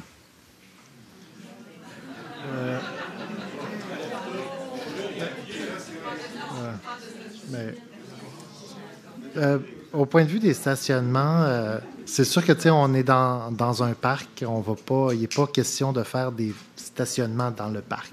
On s'entend que là, il y a quelques stationnements proches du chalet de parc, puis il y a justement, c'est utilisé pour les personnes comme avec de la mobilité un peu plus réduite, donc c'est parfait pour ça, mais il n'est pas prévu de rajouter de stationnement dans le parc. Après, bien, ça, c'est l'aspect de stationnement sur rue, bien là, c'est à l'extérieur de notre zone là, d'action, là,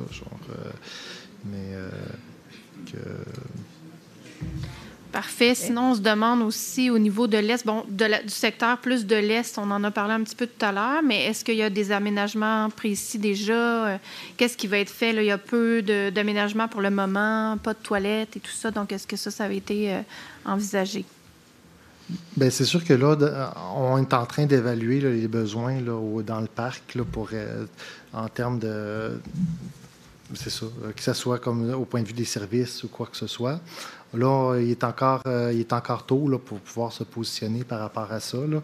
Je sais qu'il y a une demande de toilettes du côté est là, du parc, à savoir qu'est-ce que c'est. On va évaluer là, les options aussi. Là. De toute façon, à un moment donné, même aussi avec les travaux de berge, on ne pourrait même pas, de toute façon, vu qu'il va falloir aller travailler vers les berges avec la machinerie, etc., bien, on n'aurait pas le choix, de toute façon, même si on évaluait ça, ça n'aurait pas le choix d'aller après le travaux des berges pour éviter de détruire des travaux pas des travaux qu'on va faire. Il ne faudrait pas faire des travaux qu'on détruit, puis après, il faut aller en logique là, de manière à ne pas perdre d'argent. Merci, Francis. On retourne dans la salle, donc je vous invite au micro les gens qui auraient des questions. Oui, bonjour. Anthony Bombardier, résident proche du Parc Belle-Rive. Premièrement, je voulais juste vous remercier d'être ici et puis de présenter cette belle présentation, de prendre le temps de répondre à nos questions. Je pense que toute sorte de rénovation va être très appréciée par les résidents. Par contre, moi, j'aurais une question par rapport, ça a déjà été un peu mentionné, mais les vélos et puis surtout l'enjeu que ça peut créer entre ceux qui utilisent le parc et les vélos qui sont sur les pistes piétonnières. Et puis surtout que ça semble être de plus en plus problématique avec les vélos électriques qui deviennent de plus en plus populaires, de plus en plus rapides. Les motos aussi qui commencent à passer souvent sur ces passages-là, les trottinettes électriques. Ça commence à être un peu dangereux. Moi, ça fait plus qu'une fois qu'on a passé proche de me frapper, des fois par des cyclistes en état d'ébriété. Et puis, quand on appelle la police, il n'y a rien qui peut être fait parce qu'il n'y a pas rien qui s'est passé. Mais sauf qu'on dirait qu'on doit attendre qu'un accident arrive pour que quelque chose puisse se faire. Vous avez mentionné justement que c'était un des plus gros enjeux, que la sécurité de la population était en premier dans les enjeux. Mais il n'y a pas rien qui semble fait. Fait que je me demandais s'il y aurait des possibilités de plus de surveillance policière, soit plus de régulation, justement, pour pouvoir limiter les risques qui sont associés avec ça. OK. Il y a deux points là, dans lesquels, tout ce qui a rapport à méfaits ou application de règlements dans le parc, c'est comme, ça relève plus de la police. Il faut aller vers comme des constats, appeler la police s'il y a des problèmes au point de vue de la sécurité ou des trucs comme ça. Sinon, nous, sur ce qu'on peut vraiment travailler, c'est par rapport à l'aménagement du parc. Justement, vu qu'on va retravailler les berges, on va réfléchir la promenade riveraine, puis on va garder ça comme un enjeu important pour essayer de réduire les problématiques, que ce soit au point de vue du tracé, que ce soit de la signalisation, ou justement comme par rapport, comme pour éviter que dans certaines situations, il y a certains utilisateurs qui arrivent comme... ils sont comme conduits au mauvais endroit, alors que c'est le tracé du sentier qui fait ça. Il faut juste que comme la circulation sur le site soit comme plus instinctive, fluide, puis que ça fait que les utilisateurs qui ne doivent pas être à certains endroits ne se ramassent pas à certains endroits. Mais c'est un enjeu complexe, puis on va réfléchir pour essayer d'amoindrir les problématiques. Là. Parfait. Merci beaucoup. Merci pour votre question. Bonjour, mon nom c'est Marianne Duspéry. J'habite près de la rue Taillon. Je fréquente le parc Belle-Rive depuis toujours. Je fréquente le parc. Là, je viens ici parce que je travaille avec un organisme qui accueille des personnes qui ont une déficience intellectuelle. On fréquente le parc avec un club de marche avec 56 personnes qui ont une déficience intellectuelle, qui habitent dans les ressources intermédiaires du quartier. Puis, j'étais très contente d'entendre parler d'accessibilité universelle. Par contre, je tiens à dire que les toilettes ne sont pas accessibles, qu'il n'y a pas de débarcadère au niveau du transport adapté, qu'il y a certaines limitations qui compliquent notre vie et celle de plusieurs personnes qui ont des difficultés de mobilité. J'avais envie de le souligner. J'avais aussi envie de dire que j'appréciais le mot contemplation. C'est pas un mot à la mode, puis c'est vraiment important pour le parc. Puis la dernière question que j'avais, c'était le rôle de la Société d'animation du Parc Belle-Rive, parce que je vois qu'ils sont pas là. Bien, je les ai vus dans la salle, mais je les vois pas en avant. Voilà. Merci. Vas-y, François. Oui, par quoi commencer? Il y a peut-être le rapport d'Altergo aussi qui a été... Est-ce que c'est Altergo qui a été fourni à notre consultant? Là? C'est ça, quand même, fait que c'est considéré. Oui, non, c'est ça. On a eu quand même un rapport d'Altergo qui a été comme... Puis des éléments aussi de mobilité là, on a comme intrant. Donc, on a pu transférer ces informations-là comme au consultant qui fait comme qui nous aide à faire le plan d'aménagement. Puis justement, nous, l'aspect accessibilité universelle, c'est un point important là, qu'on veut tenir en compte là, dans le plan d'aménagement puis dans les aménagements à venir. En termes de la SAPB, c'est ça. Ça, c'est comment fait. Eux autres, ils font une animation là, dans le parc là, qui est très importante, là, justement. Après ça, c'est quoi la question par rapport à la SAPB? Le rôle de la société dans le projet, puis comment... Justement, la SAPB fait partie des parties prenantes. On les a rencontrés. On va continuer aussi à être en contact avec eux pour voir là, comment on peut faire évoluer l'idée du parc là, par rapport à ça. Merci. Merci, Mme Dupéré. Oui, Scott McKay de la Société d'animation de la promenade Belle-Rive. Je trouve ça le fun que cette question-là vienne juste avant que j'intervienne au micro, parce que je voulais rappeler que la mission de la Société d'animation est de protéger et mettre en valeur, on dit une des plus belles fenêtres sur le fleuve, mais je pense que pour tout le monde ici, c'est la plus belle fenêtre sur le fleuve. Ce que je voyais je sais qu'on parle d'un plan d'aménagement, c'est une vision. Donc, on parle plus d'aménagement physique puis d'organisation, mais il y a quand même une couple de questions plus de programmation autour, comme par exemple la mobilité Puis on parle aussi, vous avez mentionné qu'il y a dans vos 6 priorités, je pense qu'il y avait l'amélioration des infrastructures pour soutenir la programmation. Donc, puis on comprend tout le monde que si on fait des aménagements dans le parc, puis tout ça, on va améliorer l'accessibilité, il faut qu'il y ait quand même des choses qui se passent dans le parc. Et je me demandais, est-ce qu'il y a possibilité d'intégrer, à tout le moins dans la démarche, justement une réflexion sur... Déjà, ce que soulevait Madame, c'est quoi le rôle d'un organisme citoyen comme la Société d'animation? Est-ce que son rôle, c'est tout simplement de faire l'accueil et l'entretien du chalet du parc? Est-ce qu'il n'y a pas un rôle un petit peu plus large dans le cadre de la gouvernance du parc? Parce que c'est un parc, dans le fond, ça appartient pas à la ville, là, ça appartient aux citoyennes, aux citoyens qui l'habitent puis qui le fréquentent. Alors, est-ce qu'il y a moyen d'intégrer justement une réflexion sur la gouvernance et peut-être aussi sur justement la programmation de l'animation? Parce qu'actuellement, il n'existe pas de programme, par exemple, qui permettrait de financer des activités qui se tiennent dans le parc. Je ne sais pas si c'est le cas pour tous les grands parcs. À la Ville de Montréal, je sais que quand on va sur le Mont-Royal, il y a toutes sortes de programmations. Peut-être que la Ville ne contribue pas à ces activités-là. La même chose dans le parc Frédéric-Bac. C'est peut-être la TOU qui subventionne les activités dans le parc. Je ne penserais pas, mais c'est ça la question. Donc, l'activité, c'est peut-être pas directement le plan d'aménagement, mais je pense que ça devrait faire partie.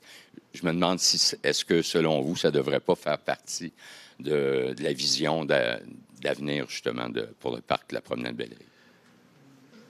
C'est sûr que la programmation du parc fait partie quand même de la réflexion globale du parc. Sauf que c'est sûr que, bon, ben, on s'entend que la SAPB aussi est financée par l'arrondissement. Non, en fait, c'est votre service des grands parcs qui fournit l'argent pour un contrat pour l'entretien du chalet. L'entretien du chalet, l'accueil au chalet et l'entretien des toilettes, par exemple. OK. Je suis un petit peu moins... je connais un petit peu moins ça. Je vais peut-être laisser Steve répondre. Oui, c'est ça. Je pense que c'est un bon commentaire. Là. Je pense qu'il y a des choses... C'est un moment où on peut s'arrêter pour réfléchir à ce genre de choses-là. S'il y a des réflexions qu'on veut mettre de l'avant, de toute façon, on est en contact. Là. Donc, si on veut ouvrir des choses pour des possibilités, de toute façon, on l'a déjà fait. Là. Donc, je pense que ça fait partie des choses qu'il faut considérer. Là.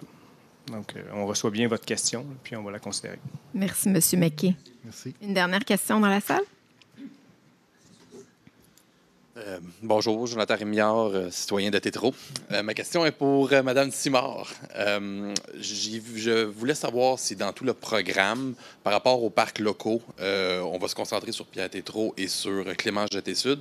Est-ce qu'il y a une ouverture ou dans les projets d'intégrer les autres parcs locaux? Ou dans le cadre de ce projet-là, ça va être ces deux seuls parcs-là? Pour la construction en 2025, c'est définitivement seulement Clément Jeté-Sud et Pierre-Tétro qui sont touchés parce que, en fait, comme je le mentionnais plus tôt, ce projet-là, en fait, l'arrondissement a saisi une opportunité de financement à travers une subvention fédérale qui est axée sur les transports actifs. Donc, on a déposé un projet pour ces deux parcs-là puisqu'il était à refaire et prioritaire dans le plan directeur des parcs. Cela dit, on regarde tout. Les parcs en général dans le plan directeur. Mais pour ce projet-là, c'est ça. C'est bon. J'avais une sous-question. En fait, ma deuxième identité étant président de l'association de baseball Tétroville. C'était pour le parc Honoré. Oui, c'est ça. Je voulais juste dire que pour nous, ce parc-là était quand même important aussi de le conserver pour c'est nos petits jeunes là, qui jouent. Il n'y a pas l'air d'un gros terrain de baseball, mais justement, il est dédié à nos 4 à 7 ans. Donc, c'est tout. Mais tu sais, j'ai vu qu'il n'était pas dans les plans. Donc, voilà. C'est pas dans les plans de le démolir à travers. Parfait, c'est ça, je le sens. Merci, M. Rémillard. Matrice de Balmol aussi, je suis de ton bord. Oui, on me dit qu'on a quelques questions en ligne. Oui, dans le fond, on se demande... quelles seront les mesures qui vont être prises au quotidien là, pour s'assurer que l'emplacement est sécuritaire à la baignade? Oui, on va répondre dans la salle.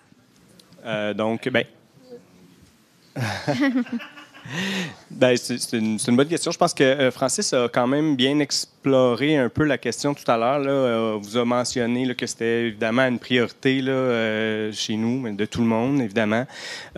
Puis que la question de la sécurité était la priorité dans ce genre de dossier-là.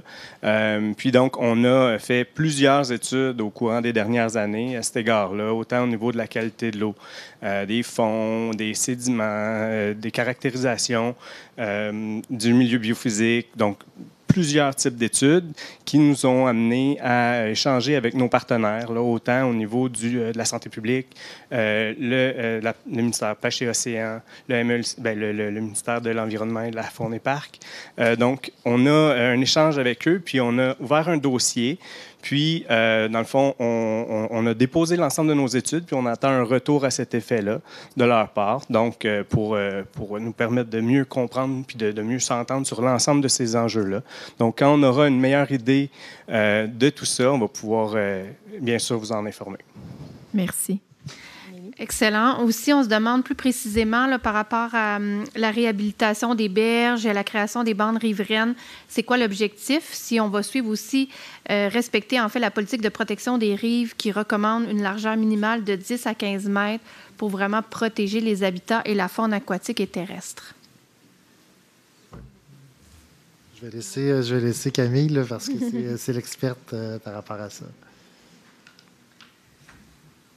Je vais essayer de répondre relativement rapidement, mais il y a beaucoup d'éléments. Là. L'érosion des berges, en ce moment, on est en train de faire une étude hydrogéomorphologique qui nous indiquent que l'érosion à Bellerive est... clairement, il y a de l'érosion beaucoup, mais il n'y a pas d'enjeu critique à court terme. Donc, le but, sauf essentiellement dans le secteur ouest du parc, on observe un recul de berge, donc c'est un petit peu plus pressant dans ce secteur-là, puis un peu moins dans la portion est. Mais par contre, dans la portion est, l'érosion affecte beaucoup les gros enrochements qui ont été placés comme méthode de stabilisation dans les années 90. Donc, l'enrochement est rendu instable. Donc, essentiellement, nous, ce qu'on souhaite faire, c'est d'avoir deux approches. Évidemment, on veut conserver le plus possible de la bande riveraine. Le but, c'est pas d'aller tout raser puis tout refaire. Donc, on va cibler les secteurs de conservation où on va aller faire des interventions plus ponctuelles, limiter la coupe d'arbres. Ça, c'est les secteurs qui sont les moins affectés par l'érosion ou les secteurs où on décide, où on souhaite, dans le fond, dissuader l'usage parce que, justement, ils présentent plus de risques. Donc, par les accès qu'on va créer, on va essayer de ne pas envoyer les gens dans ces secteurs-là qui vont être plus voués à la conservation. Dans les secteurs où on juge qu'un adoucissement des talus est requis pour stabiliser la pente, bien, on va quand même opter pour des méthodes mixtes, en fait, qui combinent des méthodes plus traditionnelles de génie civil avec des méthodes de génie végétal. Donc, on va quand même viser une végétalisation du talus. Puis, par rapport à la largeur de la rive, on veut vraiment respecter minimalement le 10 mètres partout. Bien, en fait, c'est une obligation, là. Même aller au-delà de ça dans plusieurs secteurs pour avoir une bande riveraine maximale et qui va... Bien, comme je disais tout à l'heure, là, dont le système racinaire va contribuer à la stabilité de la rive. Je ne sais pas si ça répond. C'était bien détaillé. Merci. Dernière question peut-être. En fait, suggestion, question. Si des panneaux interdisant les véhicules sur le sentier piétonnier pourraient être installés dès cet été ou cette année, en fait? Il y a eu quelques panneaux de réglementation qui ont été installés l'année passée. C'est sûr que, bon, c'est comme s'il y a des problèmes, ça, c'est des véhicules, c'est comme qui se promènent. Véhicules. Donc, c'est sûr que, tu sais, après, c'est que ça fonctionne par signalement. Tu sais, ces types de véhicules-là n'ont pas le droit d'être sur place. Donc, il faut faire des signalements. Après ça, nous, ça va être... nous, ce qu'on peut... on peut intervenir, c'est avec l'aménagement. Puis, tu sais, après ça, non, c'est ça. C'est comme donc, oui, exact. Ça fonctionne par signalement. Effectivement, s'il y a des problèmes là, au point de vue réglementaire. Là, De mon côté, tout est... Oui, on va prendre encore quelques questions. Je regarde l'heure. On a encore une vingtaine de minutes devant nous. Bonjour, je suis Liliette Lompré. Je suis native du quartier. J'y habite toujours. J'utilise le parc. En fait, là, c'est un peu la plage. J'écoutais tous les commentaires. Là. Je veux juste dire un commentaire avant. Dans tout ce qu'on parle de circulation et tout ça, il y a un grand mot qui est la civilité. Les gens ne sont pas... les gens n'offrent pas ça. Là. Les gens se disent, je suis chez moi, j'utilise. Alors, les scooters électriques roulent comme des fous. J'avoue, comme piéton, c'est vraiment très embêtant. Mais ça relève de la civilité. Alors là, je ne peux pas donner des cours de bienséance à tout le monde. Moi, je veux parler de la plage parce que j'utilise la plage présentement Mousseau pour mettre mon kayak à l'eau. Alors, je trouve ça très intéressant d'y avoir accès. Pour avoir utilisé d'autres plages, par exemple à Verdun ou à Pointe-aux-Trembles. Pointe-aux-Trembles, on peut avoir accès à l'eau facilement avec nos bateaux, nos kayaks. Verdun, c'est une plage contrôlée. Donc, il y a une surveillance qui se fait. Amener une plage, il faut amener des endroits pour pouvoir se déshabiller. Il faut amener des toilettes. Il faut amener une surveillance, donc des sauveteurs. Donc, il faut être conséquent tant qu'on va le faire qu'il y ait tout ce qui vient avec. Parce que la plage, elle est déjà utilisée par des baigneurs. Moi, j'aimerais ça avoir une douche pour quand je sors de l'eau, parce que je ne suis pas toujours sûre de la qualité de l'eau. Mais j'aimerais ça que ça soit tenu en compte, la possibilité de mettre des petites embarcations légères à l'eau. Voilà. Okay. Merci, Mme Lompré. On va tenir ça en compte, justement. Merci. Oui. Bonjour, mon nom est Pascal Vigeant. En fait, je suis résident moi-même du parc Bellerive, mais directement sur le bord de Baldwin et Bellerive. Depuis plusieurs années, quand vous avez construit la halte Bellerive, on a un problème de bruit sonore. Donc, dans vos aménagements, est-ce possible de mettre de plus petits aménagements pour que les gens fassent des petits rassemblements? Votre halte nous amène régulièrement, pas régulièrement, souvent, des parties. Jusqu'à 11h, minuit, on appelle les policiers. Ils sont en sous-effectif. Ils ont d'autres choses à faire, beaucoup d'autres choses à faire. Ils viennent 4, 5, 6 heures. Moi, j'ai des gens qui stationnent à mon entrée. 9 heures après, la police passe. Fait que les policiers, oubliez ça. Là. Ils n'ont pas le temps de faire ça. Donc, c'est-tu possible de réduire peut-être les places, de faire des petites zones, de faire des aménagements pour ne pas accueillir une centaine de personnes? Et ces aménagements-là, pourquoi ne pas les faire dans l'ouest du parc, où il n'y a aucune résidence? Il n'y a rien près. Vous avez le port, beaucoup d'espace entre les maisons. Donc, tout ce secteur-là, ils peuvent avoir du bruit en masse. Mais de l'autre côté, on est collé sur vos aménagements, donc énormément de bruit jusqu'à très tard le soir. Merci. Merci. Ben oui, on va tenir compte de votre commentaire, là, puis que ce soit autant nous par rapport au parc de la Première Belle-Rive qu'au point de vue là, de l'arrondissement là, pour les réaménagements des parcs locaux. Merci. Merci. Oui, bonjour. Mon question va être très, très simple. Est-ce que dans vos plans d'aménagement, vous allez prévoir avoir des endroits pour prendre des arboirs, autrement dit, là, à l'est, il n'y en a pas. La plus proche là, du chalet, si on peut dire, il y en a un là au chalet, il y en a un autre à la plage, justement, puis il y en a un autre au coin de la rue Belle-Rive, puis Pierre-Bernard. Elle est cachée, il n'y a personne qui le sait. C'est quasiment un secret. C'est caché par les buissons. Est-ce que vous avez l'intention de faire ça, d'avoir un abreuvoir plus vers la rue Georges V? Moi, je me promène là, des fois, les gens, il fait chaud à cette heure maintenant, les étés. Puis les gens, ils me demandent, c'est où l'abreuvoir le plus proche? Il n'y en a pas au Parc Tarion, il n'y en a pas. En connaissez-vous d'autres, vous, proches? Non, mais en même temps, c'est comme ça vient un peu comme se joindre à ce qui a été sorti tantôt par rapport aux toilettes. Là. C'est du fait comme quoi, effectivement, la plupart des services en ce moment sont au centre du parc. Après, on va pouvoir évaluer là, aussi selon les demandes. Si vous pouvez aussi faire des demandes via le sondage aussi. Là, on vous entend aussi. Là, mais comme...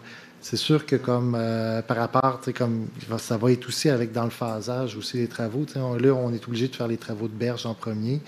Puis vu que ça se ferait à l'intérieur, ben ça serait comme après les travaux de berge. Il y en a des toilettes. Il y en a des toilettes. À l'est, oui, il y a une toilette au mais il n'y a parc. pas d'abreuvoir. Avec les étés qu'on a, là, les réchauffements climatiques, il n'y a aucun abreuvoir passé Pierre-Bernard. Il y en a trois dans le parc en tout. Il y en a pas. Il y en a trois. Installé? Il y en a... Ouais. Dans le réaménagement c'est mon nom entendu. D'après vous, il y en a combien dans le des parc? parcs, on en installe 3 en 2025. Ouais. On va en mettre 2 dans le secteur de Pierre-Tétrault, puis on remet celui à Clément-Jeté-Sud. Par contre, à l'Eau-Taillon, en fait, vous m'apprenez qu'il n'y en a pas. Cela dit, je le prends en note. Il n'y a pas de place pour boire de l'eau. Même peut-être à la... Définitivement, c'est le type de commentaire que l'équipe du Central apprécie dans le sondage et ça va être Je pense à mon prochain qui ont soif. Je pense pas que pour moi. Là, Merci, monsieur, pour votre commentaire. Il y en a 3 seulement. Puis il y en a un autre aussi au skate park, mais ça, c'est pas vous autres, c'est le parc Mercier, là, c'est pas votre gang. Oui, c'est ça. Il y en a un qui a été aménagé au skate park. Il y en a un aussi proche de l'abri soleil qui devrait être fonctionnel. Donc, mais définitivement, c'est le genre de commentaires qu'on recueille pour l'aménagement. Merci pour votre commentaire. Beaucoup de monde. Merci. Donc, je vois qu'il y a 2 personnes en file. Il nous reste 15 minutes. Donc, on va prendre vos 2 questions, puis on va retourner... peut-être une dernière fois là, aux gens qui sont à distance. Je pense que ça devrait être vite. Charles Gagnon, je suis résident de Tétroville et membre du comité de développement socio-urbain de Solidarité Mercier-Est. Je le mentionne parce que personne ne les a mentionnés aujourd'hui. Merci. Très content de ce que j'ai entendu aujourd'hui. Il n'y a rien en quoi avec les grands principes qui sont là, que je suis en désaccord. Ce parc-là, ça fait 17 ans que je suis dans le quartier. Il méritait vraiment beaucoup d'amour. C'est vraiment le fun de voir qu'on s'en occupe enfin. Ma vraie question est mi-sérieuse, mais vous l'avez entendu, tout le monde parle du parc Belle-Rive et non pas du parc de la promenade Belle-Rive. Est-ce qu'on peut changer le nom de l'autre parc puis voir notre parc Belle-Rive pour qu'on puisse enfin l'appeler comme il faut puis pas se trouver c'est quoi ce P-là qui n'a pas rapport? Je serais pas en désaccord avec ça, moi. Non, mais est-ce que ça pourrait... L'autre parc, les gens du Centre-Sud ne l'appellent pas, je ne sais pas comment ils l'utilisent, mais...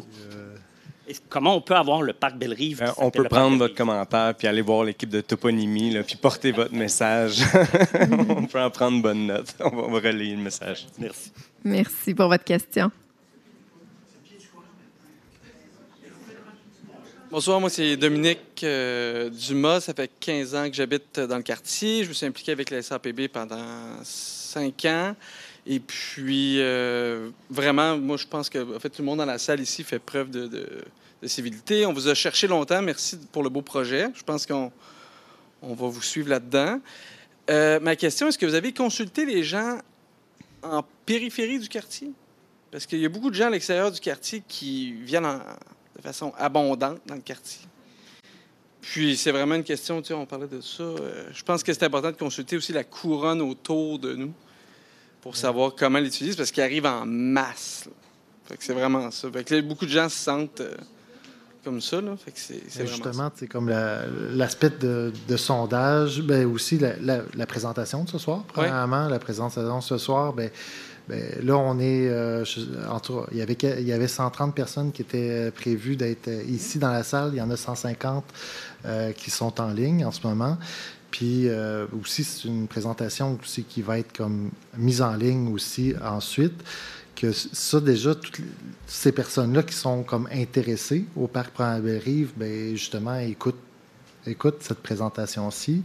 Et on les invite aussi à participer au sondage. Dans le sondage, on va savoir aussi si les personnes l'indiquent, le code postal, qu'on va savoir aussi comme par rapport à ça, d'où vient, dans quel secteur la personne réside, puis on va pouvoir relativiser aussi le besoin aussi par rapport à ça.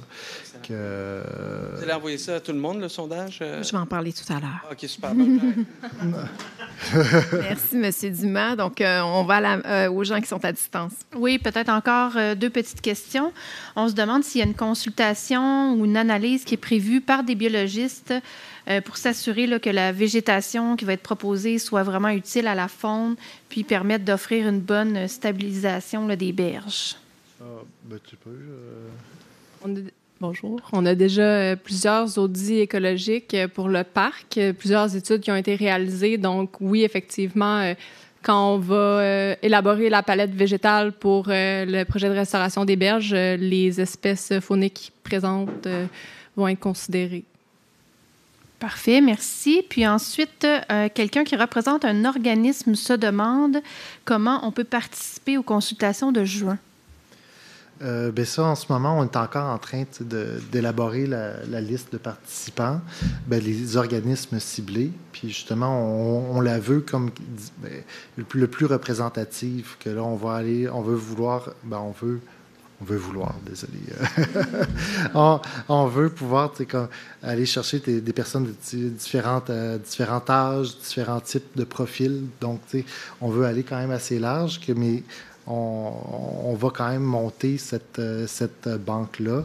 Vous pouvez toujours soumettre comme le groupe. Après, on va évaluer si ce groupe-là va pouvoir être assez représentatif ou s'il y a d'autres groupes. En tout cas, on va faire un choix à un moment donné dans les groupes pour avoir des représentants qui représentent la majorité. Je vais mettre le lien vers la plateforme pour inviter cette personne à vous envoyer sa recommandation là, au niveau de l'organisme. Merci, Amélie. Merci. Excellent. Ça faisait le tour. Parfait. Donc, on a encore 10 minutes. Donc, peut-être encore 2 questions ici dans la salle? 3, madame. 4. Ce sera les 4 dernières questions ici dans la salle. Ça va être très, très bref. Ça fait 2 consultations, 2 séances d'information qu'on fait dans cette salle. Une pour le viaduc Hippolyte Lafontaine ce soir. il fait chaud, c'est inconfortable, c'est trop petit. J'ai reçu mon coupon. Le lendemain, j'étais à sa liste d'attente. J'étais à sa liste virtuelle. Si je suis ici, c'est parce que j'ai une amie malade qui, elle, avait un ticket pour venir.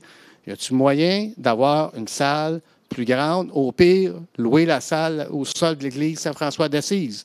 Il peut rentrer là-dedans 300 personnes. S'il vous plaît, pensez à d'autres solutions, surtout pour un joyau dont les citoyens ont à cœur. Essayez de faire ça dans un endroit plus grand. Merci. On prend votre commentaire. Merci. Bonjour. Oui. Non, mais je vais le dire. On parle d'accessibilité universelle depuis tantôt. La salle de sous-sol d'église n'est pas accessible universellement. Deuxièmement, on demande dans votre organisme des consultations le plus rapidement possible. On vous a entendu. Et la programmation artistique, elle est cannée à l'automne. Donc, ce n'est pas possible de dire aux artistes avec qui on a déjà signé des contrats, sortez de la salle à côté. Donc, on a, en plus, contrairement au ministère du Transport, on a une séance virtuelle et on a quelqu'un de très professionnel, merci beaucoup, qui pose des questions des gens en ligne. Et on a autant de gens en ligne, voire plus, parce qu'on a aussi, dans la question d'accessibilité, les gens qui ont des enfants, les gens qui ont des problèmes de mobilité, pour qui c'est plus simple pour eux être à distance. On aurait aimé une salle plus grande, mais on a vraiment fait un gros effort pour répondre aux différentes préoccupations qu'on entend dans la communauté. S'il était plus grande, on l'aurait pris plus grande, mais si on concilie tout ce que j'ai dit et des demandes de la communauté, c'était ici qu'on était le mieux. Merci. J'ai une petite question plate, peut-être pas tellement pertinente. Chantal Leblanc, j'habite sur la rue Belle-Rive. Il y a quelque temps, j'ai réalisé que, quelque part dans le parc, la zone inondable avait changé, finalement.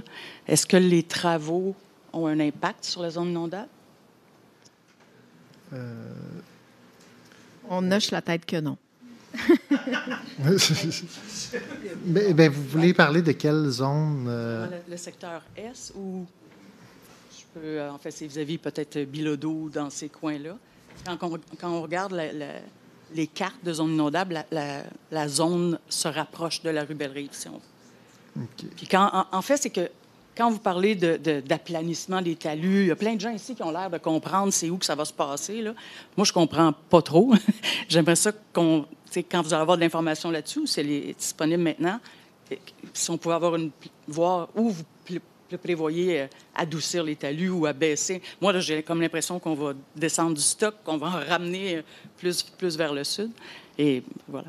Non, mais l'abaissement des talus, en fait, c'est que c'est pour retrouver un talus comme plus naturel. C'est ça le problème, c'est que en ce moment, les talus sont quand même assez abrupts, puis c'est ça qui crée aussi l'érosion. C'est la force de l'eau, des glaces. Ça fait que il y a un aspect comme qui vient comme gruger, c'est comme le talus.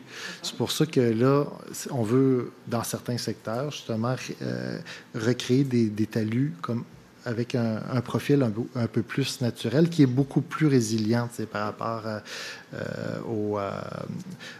aux effets là, de l'eau, puis des vagues, puis du bâtillage qu'il y a dans le secteur.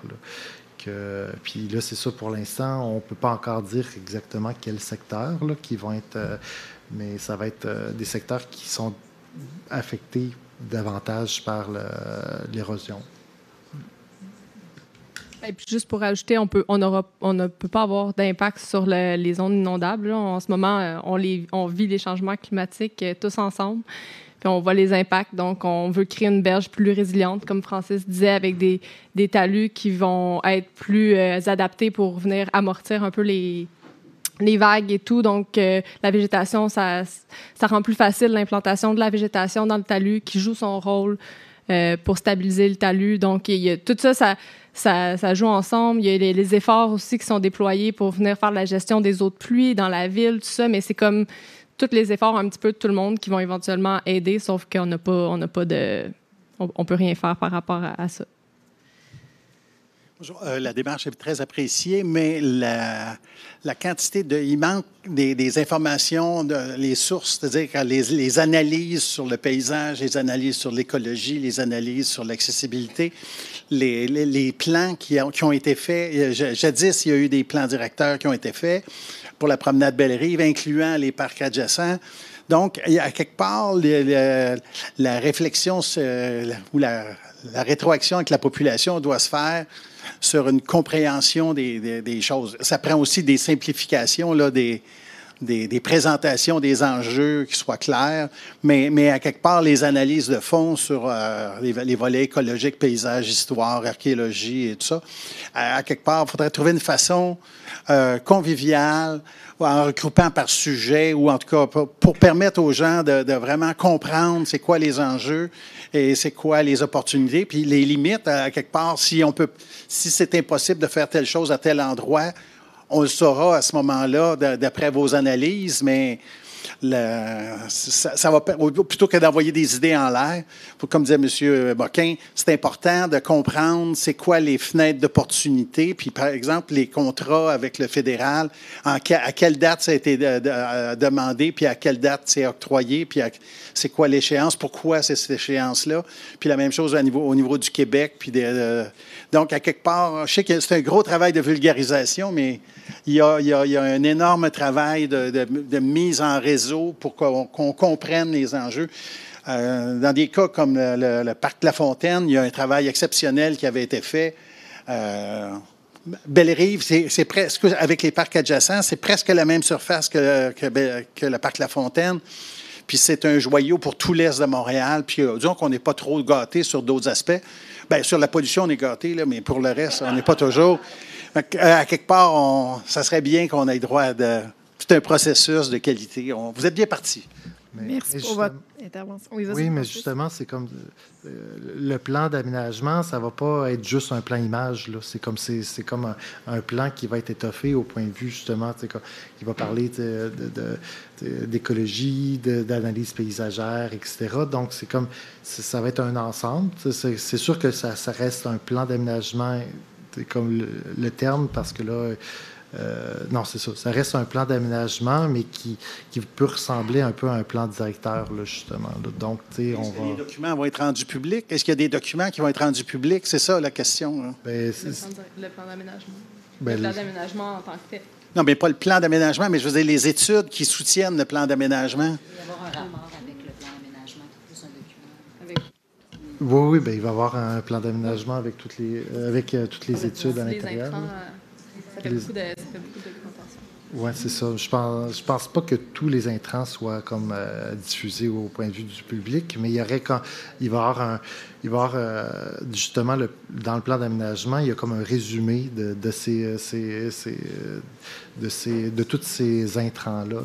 Ça veut dire qu'on n'aura rien d'ici d'ici l'automne, mais il y a moyen de nous donner des choses. Les inventaires historiques, avec l'atelier d'histoire, on fait des choses. À quelque part, il y a moyen de rendre des choses.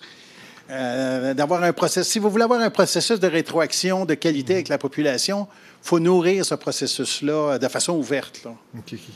On va voir qu'est-ce qu'on peut transmettre, qu'est-ce qu'on peut. Puis de toute façon, c'est ça, avec l'atelier de co-création, bien, on va comme aussi développer, on va travailler sur des thèmes précis que ça va permettre justement, on va pouvoir mettre en contexte là, ces différents thèmes-là.